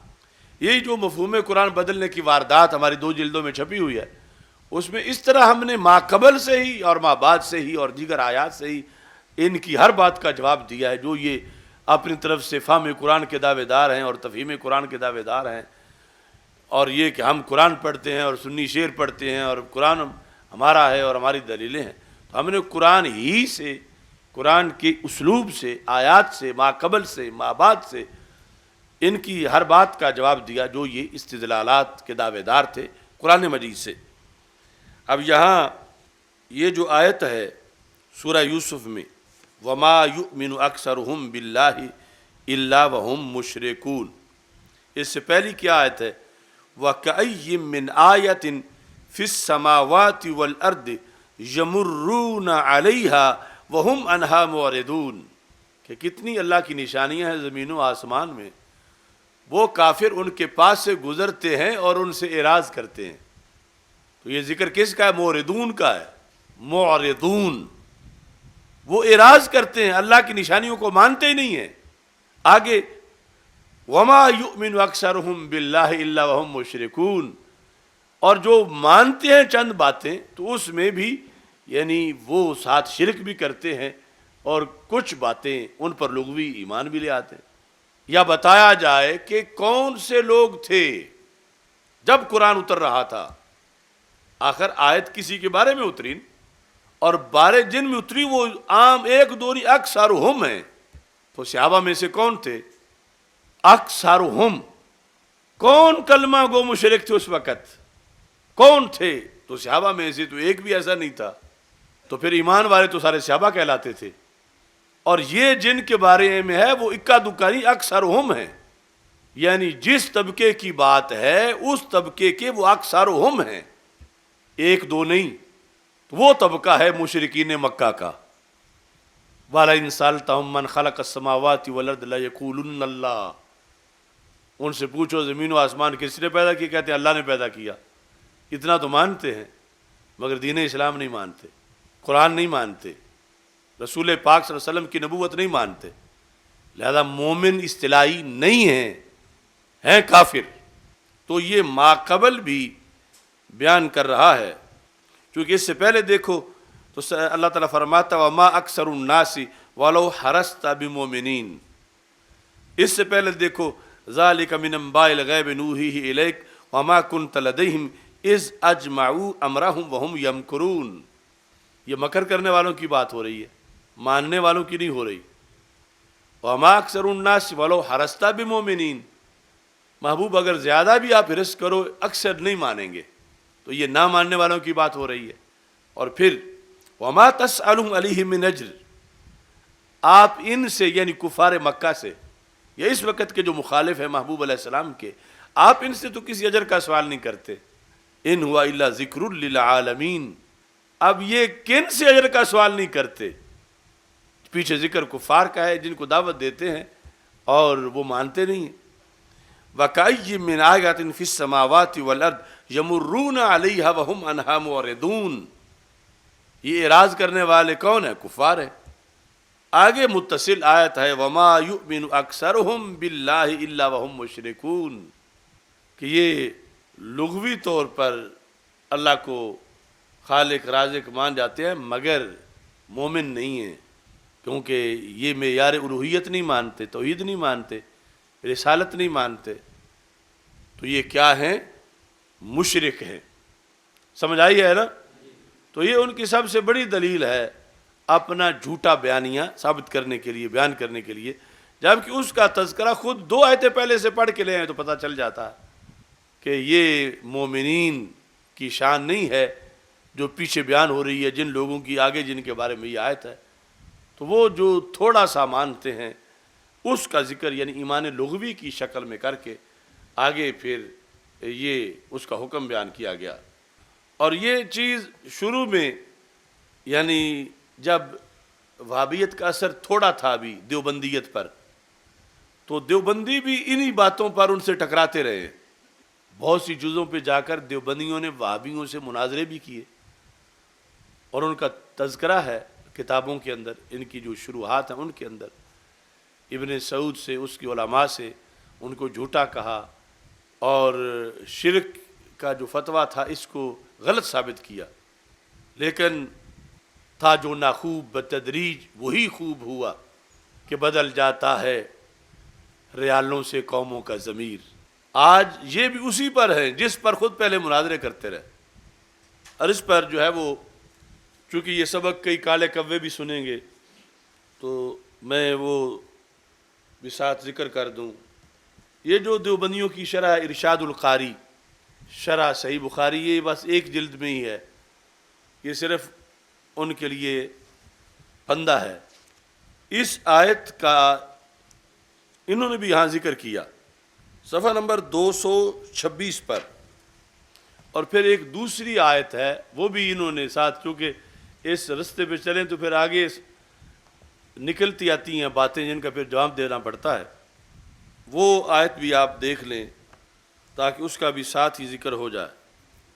یہ جو سورہ انعام ہے اس میں آیت نمبر 82، الذین آمنوا، وہ لوگ جو ایمان لائے، ولم یلبسوا ایمانہم بظلم، اور انہوں نے اپنا ایمان ظلم کے ساتھ مکس نہ کیا، اولئک لہم الامن وہم مہتدون، ان کے لیے امن ہے اور وہ ہدایت والے ہیں.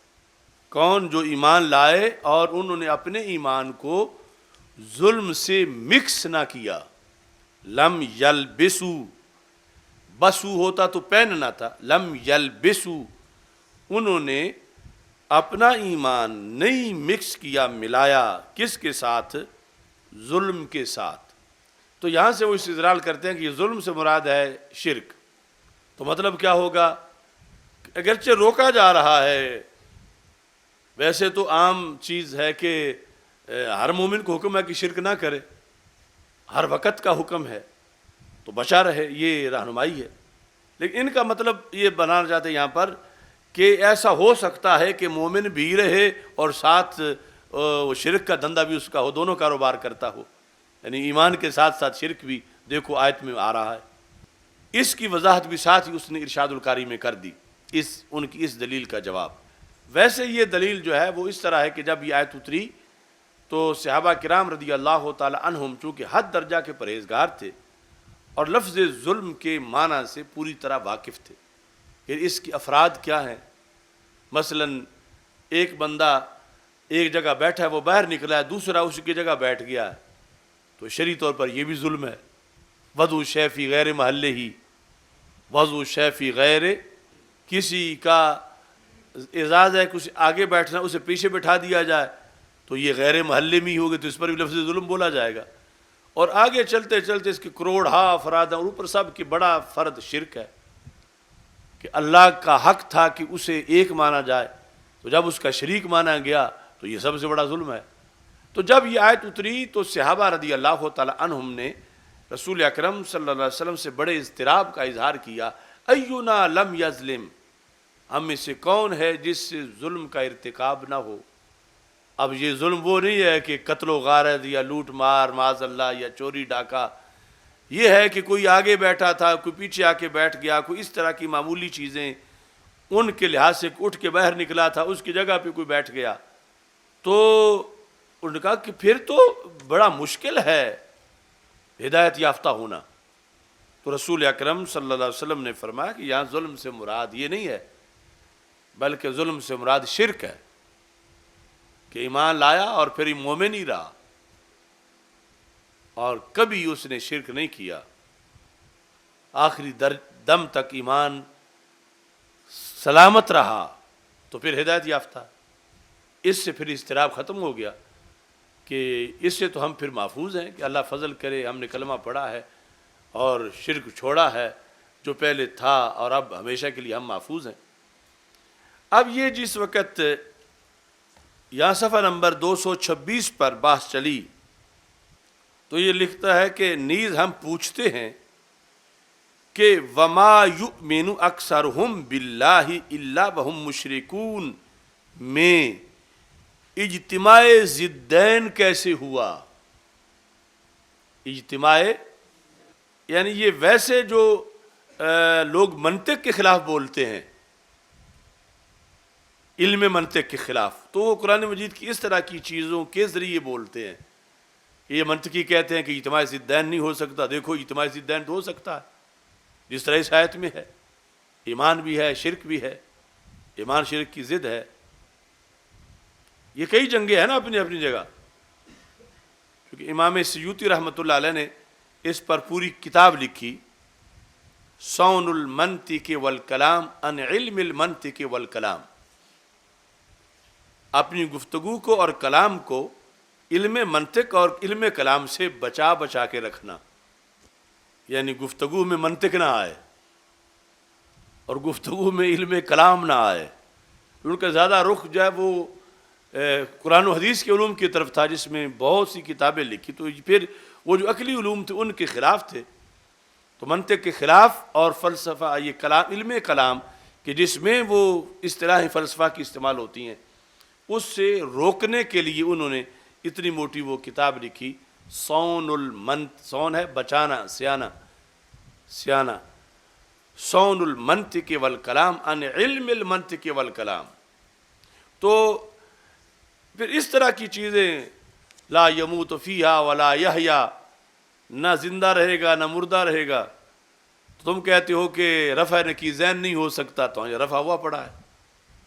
تم کہتے ہو اجتماع ضدین نہیں ہو سکتا، تو ہوا پڑا ہے۔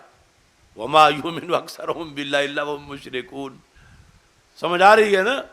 یعنی وہ اس لحاظ سے بھی بات سے ہیں، لیکن یہاں جو ہمارا جھگڑا چل رہا ہے وہابیت سے، کہ انجینئرڈ جعلی فتویٰ شرک کا انہوں نے امت پر لگایا، اس کے لحاظ سے اب کہتے ہیں نیز ہم پوچھتے ہیں کہ وما یؤمن اکثرہم باللہ الا وہم مشرکون میں اجتماع ضدین کیسے ہوا؟ زمخشری نے اس کا یہ جواب دیا ہے کہ اجتماع ضدین نہیں ہے، وما یؤمن اکثرہم باللہ الا وہم مشرکون میں اجتماع ضدین اس جواب سے پھر ہمارا بھی جواب آئے گا کہ جب اجتماع ضدین نہیں ہوگا، یا صرف ایمان ہے یا صرف شرک ہے، اجتماع ضدین نہیں ہوگا، تو اس جواب کے ضمن میں پھر ہمارا بھی جواب آئے گا کہ یہاں ایمان لغوی کی بات ہو رہی ہے، ایمان اصطلاحی کی بات۔ اگر ایمان اصطلاحی ہوتا تو پھر اجتماع ضدین ہو جاتا، لیکن یہاں ایمان اصطلاحی بلکہ ایمان لغوی ہے۔ اب یہ کہتا ہے کہ زمخشری نے اس کا یہ جواب دیا کہ یہاں ایمان سے شرعی ایمان مراد نہیں بلکہ لغوی معنی مراد ہیں۔ دھماکہ ہوا ہے، شرعی ایمان مراد کس میں؟ وما یؤمن اکثرہم باللہ الا وہم مشرکون میں شرعی ایمان بلکہ لغوی معنی مراد ہیں۔ تو لغوی کے تو ہم خلاف نہیں، ہم تو یہ کہہ رہے ہیں کہ شرعی اصطلاحی ایمان اور شرک اکٹھے نہیں ہو سکتے۔ تو اب دوسری طرف یہ اعتراض ہو رہا تھا کہ اجتماع ضدین لازم آ رہا ہے، تو اب اس جواب پر جو زمخشری نے دیا، جو لغت فن اس میں اس کا قول حجت ہے بہت بڑا، تو اس نے کہا کہ یہاں پر ایمان اصطلاحی شرعی نہیں ہے بلکہ ایمان لغوی ہے، اور جب ایمان لغوی ہے تو شرک کی ضد ایمان اصطلاحی ہے۔ شرک کی ضد کیا یہ ہے؟ ایمان لغوی، ایمان شرک کی ضد مطلب ہے جو ضد ہے اس کا ذکر نہیں ہے تو اجتماع ضدین نہیں، اور جب اس کا ذکر نہیں تو پھر وہابیہ کا استدلال باطل ہے. انہوں نے ثابت یہ کرنا تھا کہ شرعی ایمان اور کفر شرک اکٹھے ہو گئے، لیکن ثابت کیا کیا؟ لغوی ایمان اور شرک اکٹھے ہو گئے. تو جو ثابت کرنا تھا وہ ثابت نہیں کر سکے. تو یہ خود اس نے بھی یعنی یہ جواب دیا. اب انہی کے شتونگڑے پیچھے یہ آیتیں ہمارے خلاف پیش کر رہے ہیں وہابیوں کو دیکھ کر، کیونکہ یہ ان میں شامل ہوئے ہیں ریالوں کی وجہ سے. آہستہ آہستہ تبدیلی آتی گئی. پہلے حق بعض مقامات پر ان کی زبان سے بھی نکل رہا تھا، لیکن بتدریج ہر نیا جنم جو ہے اس پر اثرات زیادہ ہیں وہابیت کے. تو اب ان کے گھر سے برآمد ہوا کہ یہ بات مشرکوں مکہ کے کافروں کی ہے، اس وقت کے کسی مومن کی یہ بات نہیں ہے. اور مومن بنتا ہے ایمان شرعی اصطلاحی سے، اور یہاں جو انہیں میسر تھا جن کی بات وہ لغوی تھا. اور لغوی ایمان اور شرک، یہ جو اصطلاحی شرک ہے، یہ اکٹھے ہو سکتے ہیں. اصطلاحی ایمان اور شرک اصطلاحی اکٹھے نہیں ہو سکتے. تو اس نے وہ جو آیت ہے ہم نے تو اس کی دوسری وضاحت کر دی، وَلَمْ يَلْبِسُوا إِيمَانَهُمْ بِظُلْمٍ. اس نے ایک قدم آگے بڑھتے ہوئے ارشاد القاری میں کہا پس ہم بھی وَلَمْ يَلْبِسُوا إِيمَانَهُمْ بِظُلْمٍ میں یہی کہتے ہیں کہ یہاں ایمان لغوی مراد ہے. ایمان لغوی، لم یلبسوا ایمانہم بظلم. اگر مکسنگ مانو گے شرک کے ساتھ تو پھر یہاں اصطلاحی مومنوں کی بات نہیں ہو رہی اس کے بقول، یہ لغوی ایمان کی ہے. جس طرح وہ وَلَئِن سَأَلْتَهُم مَّنْ خَلَقَ السَّمَاوَاتِ وَالْأَرْضِ میں جس ایمان کا ذکر ہے ان کا جزوی بعض چیزوں پر، کہ اگر اس کے ساتھ اللہ فرماتا ہے یہ شرک کو مکس نہیں کریں گے تو پھر ہدایت پائیں گے، اتنا ماننے سے ہدایت نہیں ملے گی. تو اس نے اس انداز میں جواب دیا ہم نے تو لفظ ظلم بطور احتیاط کے مومن حقیقی ہو تو آگے ہدایت ہے اس کے لیے کہ اس کے بعد شرک نہ کرو، کرے گا تو پھر مشرک ہو جائے گا. اس نے کہا کہ یہاں بھی جو ایمان ہے یہ اصطلاحی ایمان نہیں بلکہ لغوی ایمان ہے. تو لغوی ایمان شرک کے ساتھ مکس ہو سکتا ہے.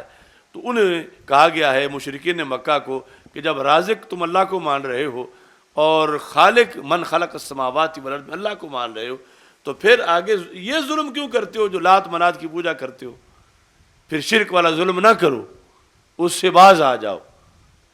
وہاں بیک وقت دونوں چیزیں چل رہی تھیں، اللہ کو خالق بھی مان رہے تھے، ساتھ بتوں کو معبود بھی مان رہے تھے. تو ان کو روکا گیا. ان کی بات اس نے یہاں اس انداز میں تعویل کر کے بتا دی. تو مطلب جو بھی کیا وہابی بیانیہ کا تو رد کر دیا، وہ خواہ دوسرے جواب سے ہو یا اس جواب سے ہو، جو یہ آیت پیش کر کے کلمہ کو مشرک ثابت کرنا چاہتے ہیں اور مسلمانوں پر کہ یعنی ان کا موضوع یہ ہے جو اصل مشرک ہیں ان کو تو چھیڑتے نہیں اور جو حقیقی مومن ہیں ان کو چھوڑتے نہیں. ادھر کوئی فتویٰ نہیں، ادھر کوئی سختی نہیں، ادھر کوئی نفرت نہیں. یعنی ان کا جو سالانہ لٹریچر چھپتا ہے جس پہ کروڑوں ریال لگتے ہیں اور 60 سے زائد زبانوں میں چھپتا ہے اور سارا سال دھڑا دھڑ سٹالوں پہ، گلیوں میں، بازاروں میں، ہر جگہ وہ مفت پھر تقسیم کرتے ہیں اور مختلف ملکوں میں بھیجتے ہیں. اس سارے لٹریچر کو آپ دیکھیں کہ اس میں یہود کے خلاف کیا لکھا ہوا ہے، نصارہ کے خلاف کیا لکھا ہوا ہے، اس میں ہندو کے خلاف کیا ہے، سکھوں کے خلاف کیا ہے، مجوسیوں کے خلاف کیا ہے، پارسیوں کے خلاف کیا ہے. ان سب کے لیے 100 میں سے 2%، 3%، باقی سب اہل سنت کے خلاف لکھا ہوا ہے. اتنی بڑی اپوزیشن وہ اپنی سمجھتے ہیں. اور قرآن نے تو انہیں اکثر کہا تھا حقیقت میں، لیکن یہ آیت جب پڑھ کے غلط مطلب لیتے ہیں، لیکن اکثر تو پھر دل میں سمجھتے ہیں کہ جن کو یہ کلمہ گو مشرک کہہ رہے ہیں اس وقت وہ دنیا میں اکثریت میں ہیں. کہ لفظ اکثر آیا ہوا ہے، اس لیے پھر ڈرتے بھی ہیں۔ یعنی یہ اب اسلام کس طرح پھلے پھولے کہ جب مرکز اسلام سے ساری دشمنی ہی حق والوں سے کی جا رہی ہے، سارا لٹریچر اس سلسلے میں چھاپا جا رہا ہے، امریکہ کے خلاف نہیں بلکہ جو لفظ بولے جیل جائے۔ وہ جو ان کا امام تھا مسجد حرام کا طالب مکی، اب 10 سال اس کو قید کی سزا سنائی گئی ہے، ممبر پر صرف ایک لفظ ہی اس نے بولا تھا۔ تو جو اصل وقت کے طاغوت ہیں ان کے خلاف خود لکھیں بولیں دیں، اور وہ تو ہے نہیں، اگر کوئی بولے تو وہ بھی فوراً پکڑا جائے۔ اور مسلمانوں کے خلاف یعنی یا تو ویزا دیتے وقت کہیں کہ جن کا یہ عقیدہ ہم نے ویزا نہیں دینا، تو پھر پتہ چلے۔ یعنی ویزے میں سارے ملکوں میں اپنے سفارت خانوں میں کہہ دیں جو جو توسل جائز سمجھتے ہیں رسول پاک صلی اللہ علیہ وسلم کا، جب ویزا لینے آئے تو ان کا انٹرویو کرو، خواہ مصری ہو، شامی ہو، عراقی ہو، وہ اندلس کا ہو، وہ پاکستانی ہو، اس سے پوچھو کیا تم وسیلہ جائز سمجھتے ہو، اگر کیا جائز سمجھتے ہو تو اس کو ویزا نہ دو۔ تو یہ ایک دن روک کے دیکھیں کہ ان کا پیشاب بند ہو جائے گا، ایک دن میں۔ پہلے خود دعوت دے کے بلاتے ہیں آؤ، ہمیں ہماری اجازت ہے، اور جب اللہ کے گھر میں پہنچ جاتے ہیں مسلمان، حج کا وقت ہے، عمرہ ہے، جو ہے امام مسجد کیا کہہ رہا ہے، جو یا رسول اللہ صلی اللہ علیہ وسلم کہے وہ مشرک ہے۔ رب کے گھر میں بلا کے پھر آگے سے یہ سناتے ہیں، تو یہ پہلے کیوں نہیں فیصلہ کر لیتے؟ پھر تم کون ہو جو مشرکوں کو ویزے دیتے ہو اللہ کے گھر میں جانے کے؟ سمجھ آ رہی ہے نا؟ اگر مشرک ہیں، یہ شرک ہے، تو پھر برملا آئینی قانونی طور پر کہو اس کو، اور اپنے ویزے کی شرط لگاؤ، اور پھر حکومت کر کے دکھاؤ وہاں پر۔ تو اس طرح کر کے اس میں بھی یہ دھاندلی کرتے ہیں، اور اس پر یہ خود ان پر مواخذہ ہے کہ جب تمہارے نزدیک یہ عقیدہ مثال کے طور پر اس طرح کے سارے شرکی عقیدے ہیں اور یہ رکھنے والے مشرک ہیں، تو مشرک کو تو حلال ہی نہیں، جائز ہی نہیں کہ وہ قدم رکھے وہاں پر۔ تو یہ کون رکھوا رہا ہے قدم ان کے، مشرکوں کے، معاذ اللہ، ان کے بقول جو مشرک ہیں؟ کون ویزا دے رہا ہے؟ یہ لاکھوں لوگ کیوں جا رہے ہیں؟ اور جانے والوں میں سے بے شک وہ سروے کر کے دیکھ لیں، یعنی اکثریت ان کی ہے سارے ملکوں میں سے، مثال کے طور پر جو توسل کو اپنا دین سمجھتے ہیں اور یہ اس کو شرک سمجھتے ہیں اور پھر ویزا بھی دیتے ہیں۔ تو مطلب کیا؟ حکومت کرنے کے لیے، اقتدار بچانے کے لیے، دولت ہڑپ کرنے کے لیے تو شرک کروا لینا جائز ہے، اور مشرکوں کو بلا لینا جائز ہے، اور ویسے وہ مشرک ہیں، ان سے دور رہنے کا حکم ہے۔ یعنی اگر اپنے نظریے میں یہ خالص ہیں، سچے ہیں، تو پھر پابندی لگائیں ہر ملک کے ایسے لوگوں پر کہ حج پہ نہیں جا سکتے، عمرے پہ نہیں جا سکتے، اور پھر رد عمل دیکھیں دنیا کا، اور پھر مناظرہ کروائیں، اور پھر جیت کے دکھائیں۔ تو یہ پھر دوسری طرف پھر سراسر منافقت ہے۔ مشرک بھی کہتے ہو، مومن کہہ کے ویزا بھی دیتے ہو، یا تو مانو کہ تم مشرکوں کو ویزے دیتے ہو، ہاں تم یہود کو بھی بلاتے ہو وہاں پر، تم مشرکوں کو جو پیور مشرک ہیں اوریجنل انہیں بھی بلاتے ہو، لیکن یہ جن پر تم نے فتویٰ دے کے کہا ہوا ہے، یہ سال میں سب سے زیادہ جا کر ٹیکس تمہارے ملک کو اور ہر طرح کی جو چیزیں یہ دیتے ہیں سارے ملکوں میں سے جا کر، اور پھر انہی پر شرک کا فتویٰ، تو یہ دوغلی پالیسی ہے۔ میرے یہی کلپ پھر مجھے وہاں دکھاتے ہیں کہ آپ نے یہ بھی کہا تھا، آپ نے یہ بھی کہا تھا، آپ نے یہ بھی کہا تھا، زیادہ ایئرپورٹ سے باہر نہیں نکل سکتے۔ تو یہ ایک حق بیانی ہے کہ جو فرض ہے، اور پوری دنیا میں اس بات کا بھی قحط ہے، یعنی جو مطالبہ میں کر رہا ہوں یہ لکھ کے بھی ان کو دیا ہے کہ اگر پنجابی کہتے ہیں یہ ٹکر ساگ چاندہ ہے تھے، یعنی اگر تمہارے اعصاب میں اتنی قوت ہے تو پھر اعلان کر دو کہ توسل کو جائز سمجھنے والے مسلمانوں میں سے معاذ اللہ مشرک ہو گئے ہیں، یا روضہ رسول صلی اللہ علیہ وسلم کی نیت سے جو آ رہے ہیں، جو ان کے بقول سفر معصیت ہے، وہ مشرک ہو گئے ہیں لہذا ان کو ویزا نہیں دیا جائے گا. یہ اپنی پالیسی میں لکھو اور یہ پالیسی بیان دو، یہ بناؤ اور پھر بچ کے دکھاؤ یا اس کو ثابت کر کے دکھاؤ یا انٹرنیشنل رد عمل ہر ملک سے، ہر بستی سے جو ہوگا اس کا پھر مزہ چکھو. تو تم نے ادھر بچنے کے لیے سب کچھ مانا ہوا ہے، قانونی طور پر ہمیں مسلمان مانا ہوا ہے اور اسی بیس پہ ویزا دیتے ہو، اور پھر جب وہاں پہنچ جائیں تو پھر شرک کرنا شروع کر دیتے ہو. تو پھر اپنا بھی دیکھو کہ تم سالانہ کتنا بڑا جرم کر رہے ہو کہ لاکھوں کروڑوں کو تم جو مشرک تھے خود ہی بلا کے حرم میں داخل کر رہے ہو. تو کتنا تقدس تم پامال کر رہے ہو اپنے اصول کے مطابق.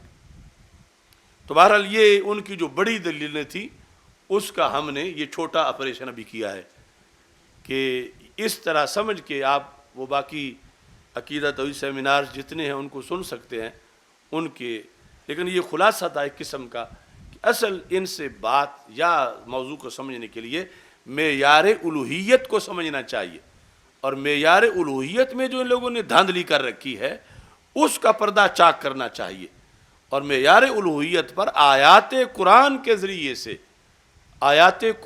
ذریعے سے ساری بات کرنی چاہیے. جہاں ضرورت پڑے پھر حدیث کی طرف، سب سے پہلے آیات قرآن معیار الوہیت کو بیان کر رہی ہیں. یعنی وہ مددگار ہونا اگر ہوتا تو اللہ نے خود کتنی جگہ وہ لفظ استعمال کیے اپنے بندوں کے لیے. ہاں یہ فرق ہے کہ اللہ کی مدد کا مظہر اللہ کا دشمن نہیں بن سکتا. یعنی یہ ہوتا ہے جو غیر اللہ، اس میں جو لفظ غیر ہے اس کے دو معنی ہیں. ایک ہے غیر بمعنی دشمن، فلانا اس کا غیر ہے، یہ غیروں کی بات ہے. اور ایک وہ ہے غیر تو ہے لیکن محبوب بندہ ہے، غیر ہے ذات میں کہ وہ اللہ نہیں ہے، وہ بندہ ہے، وہ اللہ نہیں ہے لہذا غیر ہے. لیکن ہے کون؟ ہے وہ اللہ کا محبوب، اللہ کا کوئی نبی، اللہ کا کوئی ولی. تو اس واسطے کسی بت کو اس کی مدد کا مظہر نہیں سمجھا جا سکتا. یہ جو پھر مکس کرتے ہیں کہ پھر وہ جو کافر ہیں، مشرک ہیں، وہ بتوں کو اللہ کی مدد کا مظہر سمجھ رہے ہیں، تو یہ دھاندلی ہے قرآن سے. بت اللہ کا دشمن ہے اور بت اللہ کی مدد کا مظہر نہیں ہو سکتا. اللہ کا اصول ہے اس نے اپنے پسندیدہ لوگوں پر یہ لفظ بولے ہیں، اور یہ جو اللہ کے مقابلے میں بت ہیں ان پر ایسا کوئی لفظ، کوئی اطلاق موجود نہیں ہے. اور یہاں پر مثلا قرآن مجید میں 13ویں پارے کے اندر یہ سورہ ابراہیم، الف لام را کتاب انزلناہ الیک، محبوب ہم نے آپ پر کتاب نازل کی، کیوں؟ لتخرج الناس، تاکہ آپ نکالیں لوگوں کو کہاں سے؟ من الظلمات الی النور، اندھیروں سے روشنی کی. اب یہ جو اندھیرے سے نکال کے روشنی دینا ہے یہ ہے جہنم سے نکال کے جنت دینا، کفر سے نکال کے اسلام دینا، مرض سے نکال کے صحت دینا. یہ چھوٹا سا کام نہیں، بہت بھاری کام ہے، لیکن سرکار کے لیے آسان ہے. مشکل کشائی، یہ مشکل کشائی ہے کہ تاکہ آپ نکالیں. تو سرکار دو عالم صلی اللہ علیہ وسلم کو رب نے بھیجا ہی مشکل کشائی کے لیے، اور یہ لفظ اللہ نے دوسری جگہ اپنے لیے استعمال کیے ہیں. یعنی 3 پارے میں رب ذوالجلال فرماتا ہے اللہ ولی الذین آمنوا یخرجہم من الظلمات الی النور. اللہ ولی ہے ایمان والوں کا، کیا کرتا ہے؟ یخرجہم، انہیں نکالتا ہے، من الظلمات الی النور. اب جہاں سے اللہ نکالتا ہے وہاں سے ہی اللہ کے رسول اللہ صلی اللہ علیہ وسلم بھی نکالنے والے ہیں. یہاں یہ اللہ تعالیٰ کی شان بتائے گی کہ وہ ظلمات سے نکال کے نور دیتا ہے، اور وہاں رسول پاک صلی اللہ علیہ وسلم کی شان بتائے گی کہ وہ ظلمات سے نکال کے نور دیتے ہیں. اور اگر یہ مددگار ہونا یہ اللہ ہونا ہے تو پھر تو اس سے اللہ ہونا ثابت ہوگا۔ اور یہ نہیں ہے کہ اگر کوئی فرق کرے وصال کا تو کیا 63 سال یا جتنی بھی حیات مبارکہ ہے کیا اتنی دیر تک اللہ کا کوئی شریک ماننا جائز تھا؟ اللہ کا شریک ماننا تو کبھی ایک سیکنڈ بھی جائز نہیں رہا۔ یا کوئی یہ قانون ہے کہ زندوں میں تو فوت شدہ میں تو کوئی شریک نہ مانو اور زندہ میں سے مان لو؟ جو شرک ہے زندہ کے لحاظ سے بھی شرک ہے، وہ فوت شدہ کے لحاظ سے بھی شرک ہے۔ تو جب رسول پاک صلی اللہ علیہ وسلم کو بھیجا ہی اس لیے گیا ہے کہ آپ ظلمت سے نکالے نور دیں، تو آپ کا وصف بنا آپ ظلمت سے نکال کے نور دینے والے ہیں، اور ظلمت سے نکال کے نور دینے والا مددگار ہوتا ہے، اور وابیہ کے مطابق جو مددگار ہو وہ اللہ ہوتا ہے۔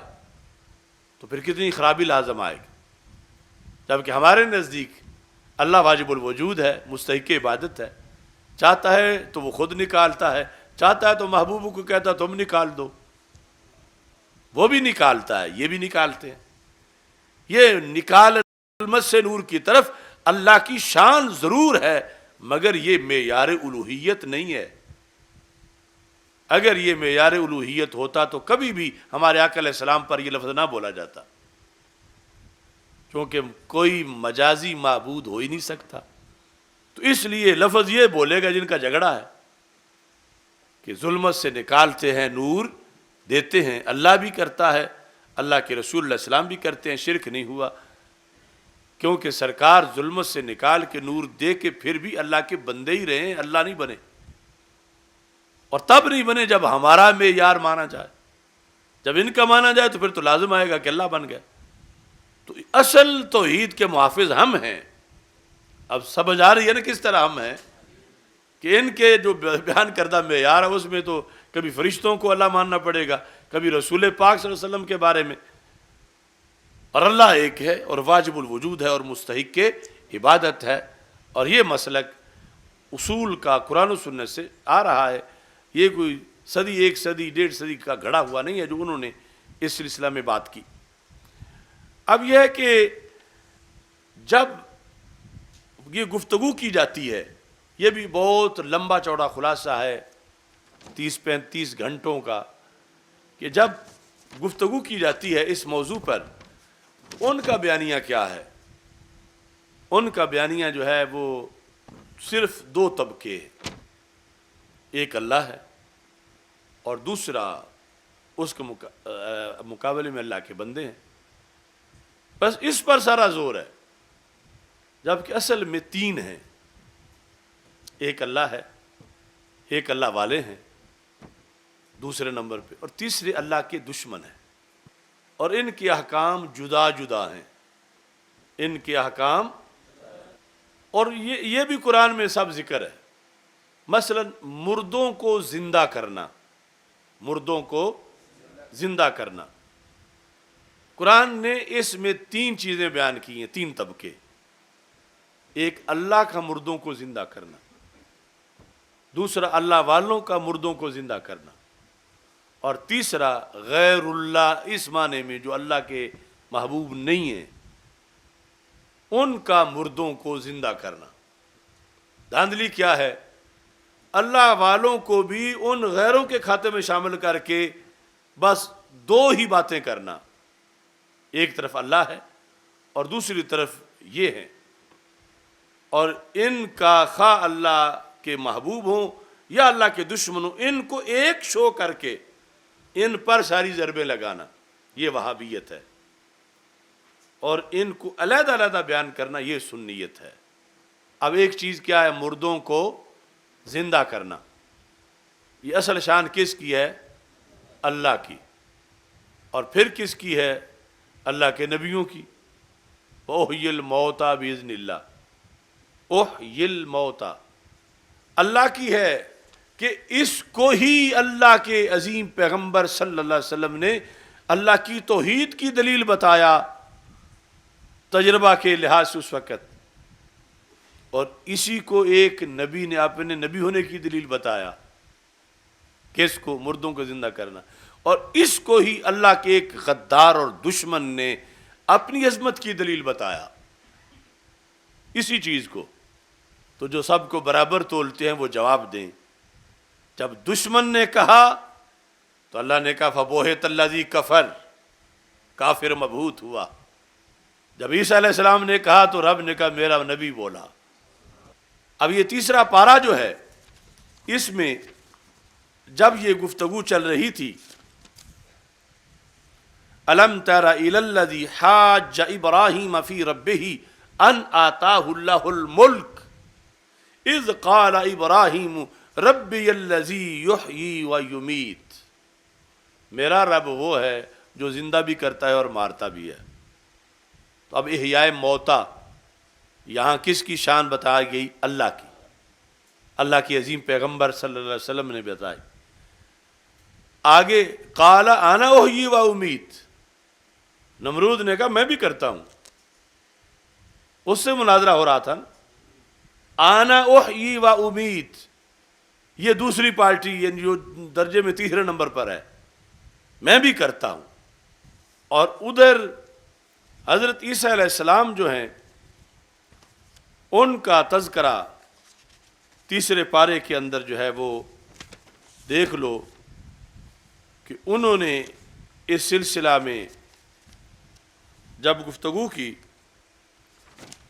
تو کہا وَأُبْرِئُ الْأَكْمَحَ وَالْأَبْرَصَ وَأُحْيِي الْمَوْتَى بِإِذْنِ اللَّهِ، آیت نمبر 49 آل عمران۔ یہ کیا احیی الموتا، وہ جس لفظ پہ توحید کے مناظرے ہو رہے تھے، نبی نے برملا دشمنوں کو للکارتے ہوئے کہا میں زندہ کرتا ہوں مردوں کو، میں زندہ کرتا ہوں اللہ کے اذن کے ساتھ، میں زندہ کرتا ہوں۔ یہ تین چیزیں تینوں قرآن میں ہیں۔ یہ ظلم ہے کائنات کا بڑا کہ اللہ کے سوا جو دو ہیں ان کو ایک کرنا، یعنی اللہ کے دشمنوں اور اللہ والوں کو ایک بنانا، ان پر ایک حکم لگانا، یہ وہابیت ہے، اور انہیں جدا جدا کہنا یہ قرآن ہے۔ یعنی جب نمرود نے کہا میں بھی زندہ کرتا ہوں تو فبوہت الذی کفر، اسے دھتکارا گیا، اسے رد کیا گیا۔ لیکن جب حضرت عیسیٰ علیہ السلام نے کہا میں زندہ کرتا ہوں تو رب نے اپنے کلام کا حصہ بنایا۔ اللہ نے نہیں کہا کہ نبی تجھے تو توحید پڑھانے بھیجا تھا اور معاذ اللہ تم نے ایسا کرنا شروع کر دیا، یعنی وہاں فوراً رد ہوا اور کفر کہا کفر کر رہے ہو، اور یہاں کہ نبوت کا فیض بٹ رہا ہے تو پھر من دون اللہ یا غیر اللہ اس میں انصاف کرنا پڑے گا کہ ٹھیک ہے یہ نبی ولی اپنے ذات کے لحاظ سے اللہ کے بندے ہیں، اللہ نہیں ہیں، لیکن ان کا معاملہ اللہ والا ہے، یہ باذن اللہ۔ اس بنیاد پر یہاں وہی وصف جو رب ذوالجلال کی توحید کا بتایا گیا، وہاں حضرت ابراہیم علیہ السلام نے مناظرے میں ربی الذی یحیی و یمیت، تو انہیں پتا تھا نا کہ یہ بیان توحید میں دلیل دی گئی ہے وہاں پر، لیکن پھر بھی یہاں کہا احیی الموتا، میں زندہ کرتا ہوں۔ اور ان کا کہنا اللہ کو اتنا پسند آیا کہ ازلی کلام میں قرآن کا حصہ بنا دیا۔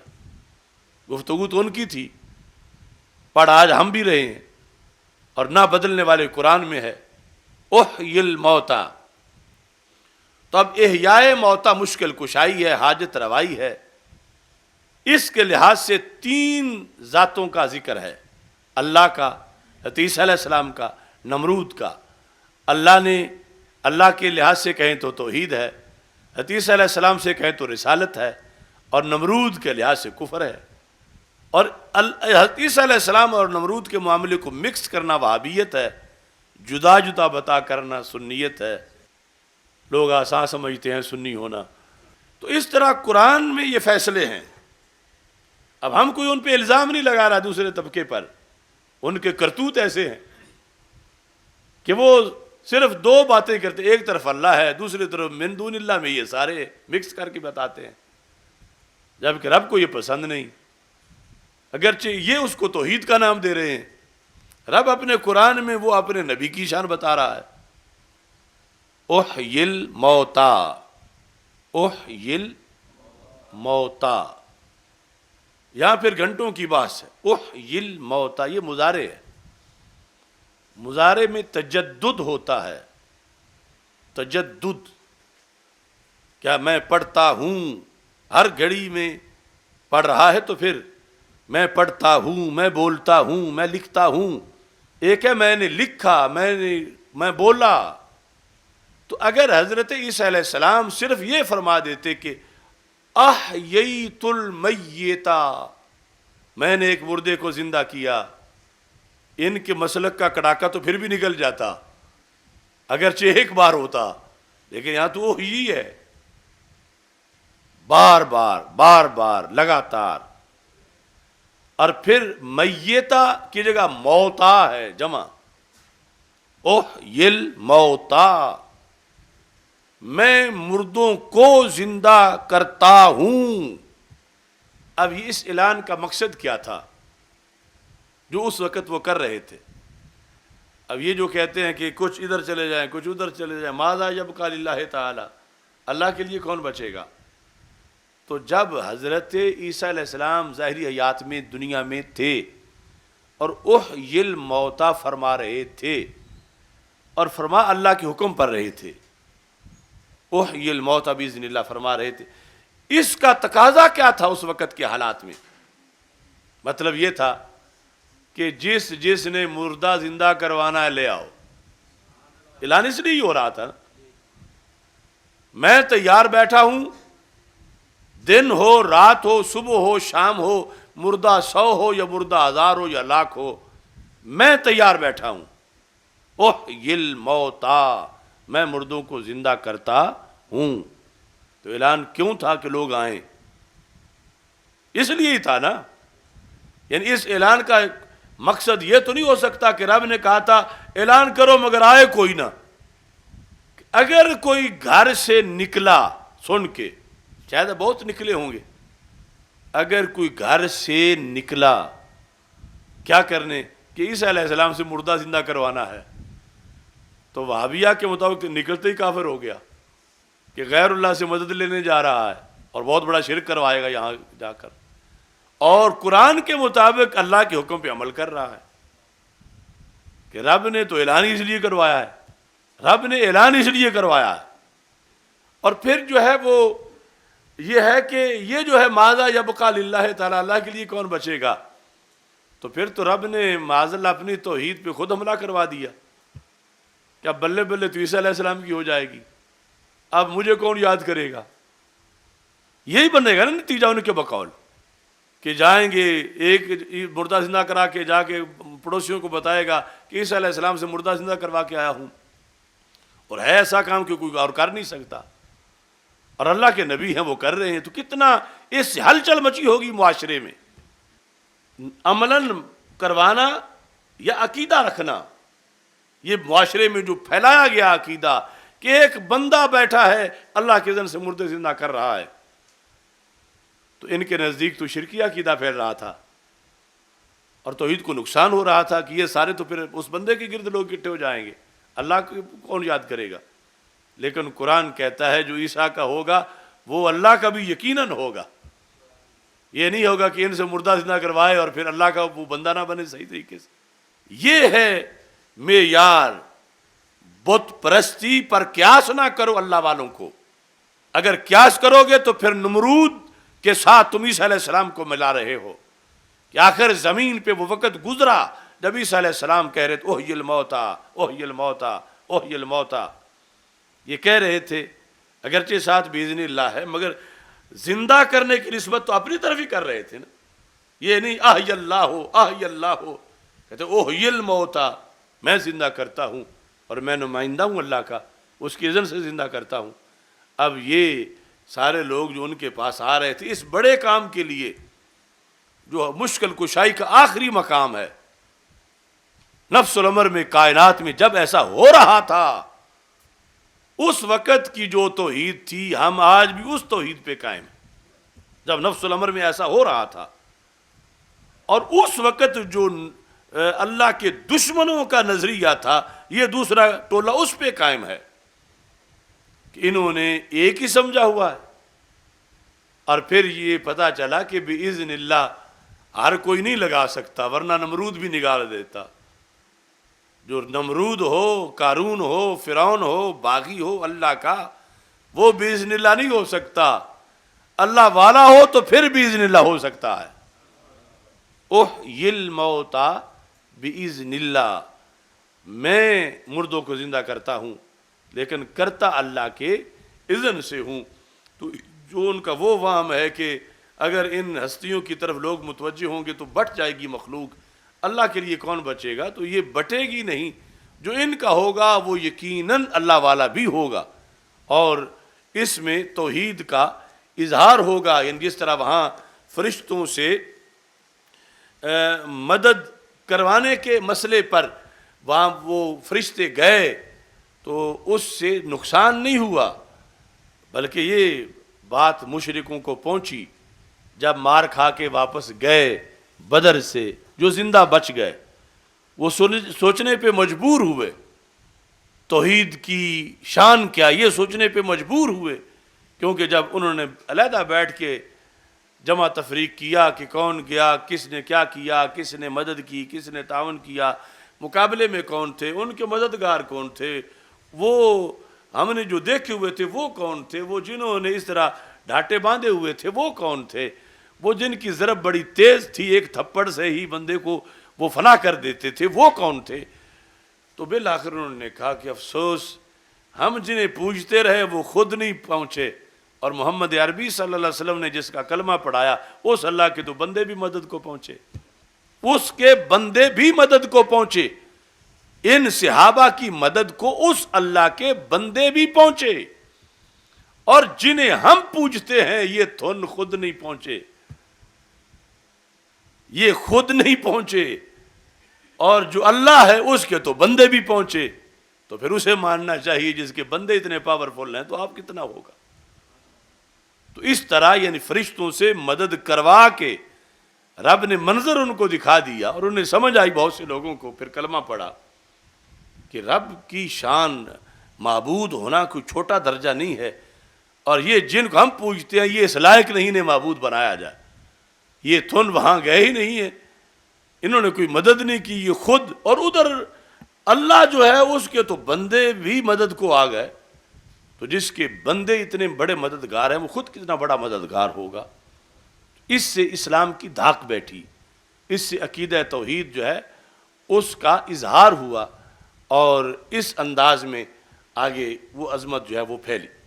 الحمدللہ رب العالمین والعاقبۃ للمتقین والصلاۃ والسلام علی رسولہ الکریم۔ استغفر اللہ لا الہ الا اللہ وحدہ لا شریک لہ لہ الملک ولہ الحمد وہو علی کل شیء قدیر۔ یا اللہ اپنے فضل و کرم سے سب کے حال پہ رحم فرما، ہماری مشکلیں آسان فرما۔ ساحل فساحل یا الہی کل صعب بحرمت سید الابرار، ساحل فساحل یا الہی کل صعب بحرمت سید الابرار۔ یا اللہ مریضوں کو شفا عطا فرما۔ ہمارے دور حدیث کے طالب علم ہیں غلام مرتضیٰ جلالی، ان کا آپریشن ہے، دعا کریں یا اللہ ان کو شفا کاملہ عاجلہ عطا فرما، ان کو جلد سے دیاب فرما۔ میرے والد محترم کو شفا کاملہ عاجلہ عطا فرما۔ یا اللہ اظہار حق کے لیے ہمیں مزید توفیق عطا فرما۔ یہ جتنے بھی علماء کرام دورہ حدیث میں تخصص میں یہاں زیر تعلیم ہیں، یا اللہ ان کو شرح صدر عطا فرما، قوت بیان عطا فرما، اور سلیقہ تحریر عطا فرما۔ یا اللہ ان کو آخری سانس تک استقامت عطا فرما، اور اپنے فضل کا سہارا عطا فرما، متبحر عالم دین بننے کی توفیق عطا فرما۔ وصلی اللہ تعالیٰ علی حبیبہ خیر خلقہ سیدنا و مولانا محمد و آلہ و صحبہ اجمعین۔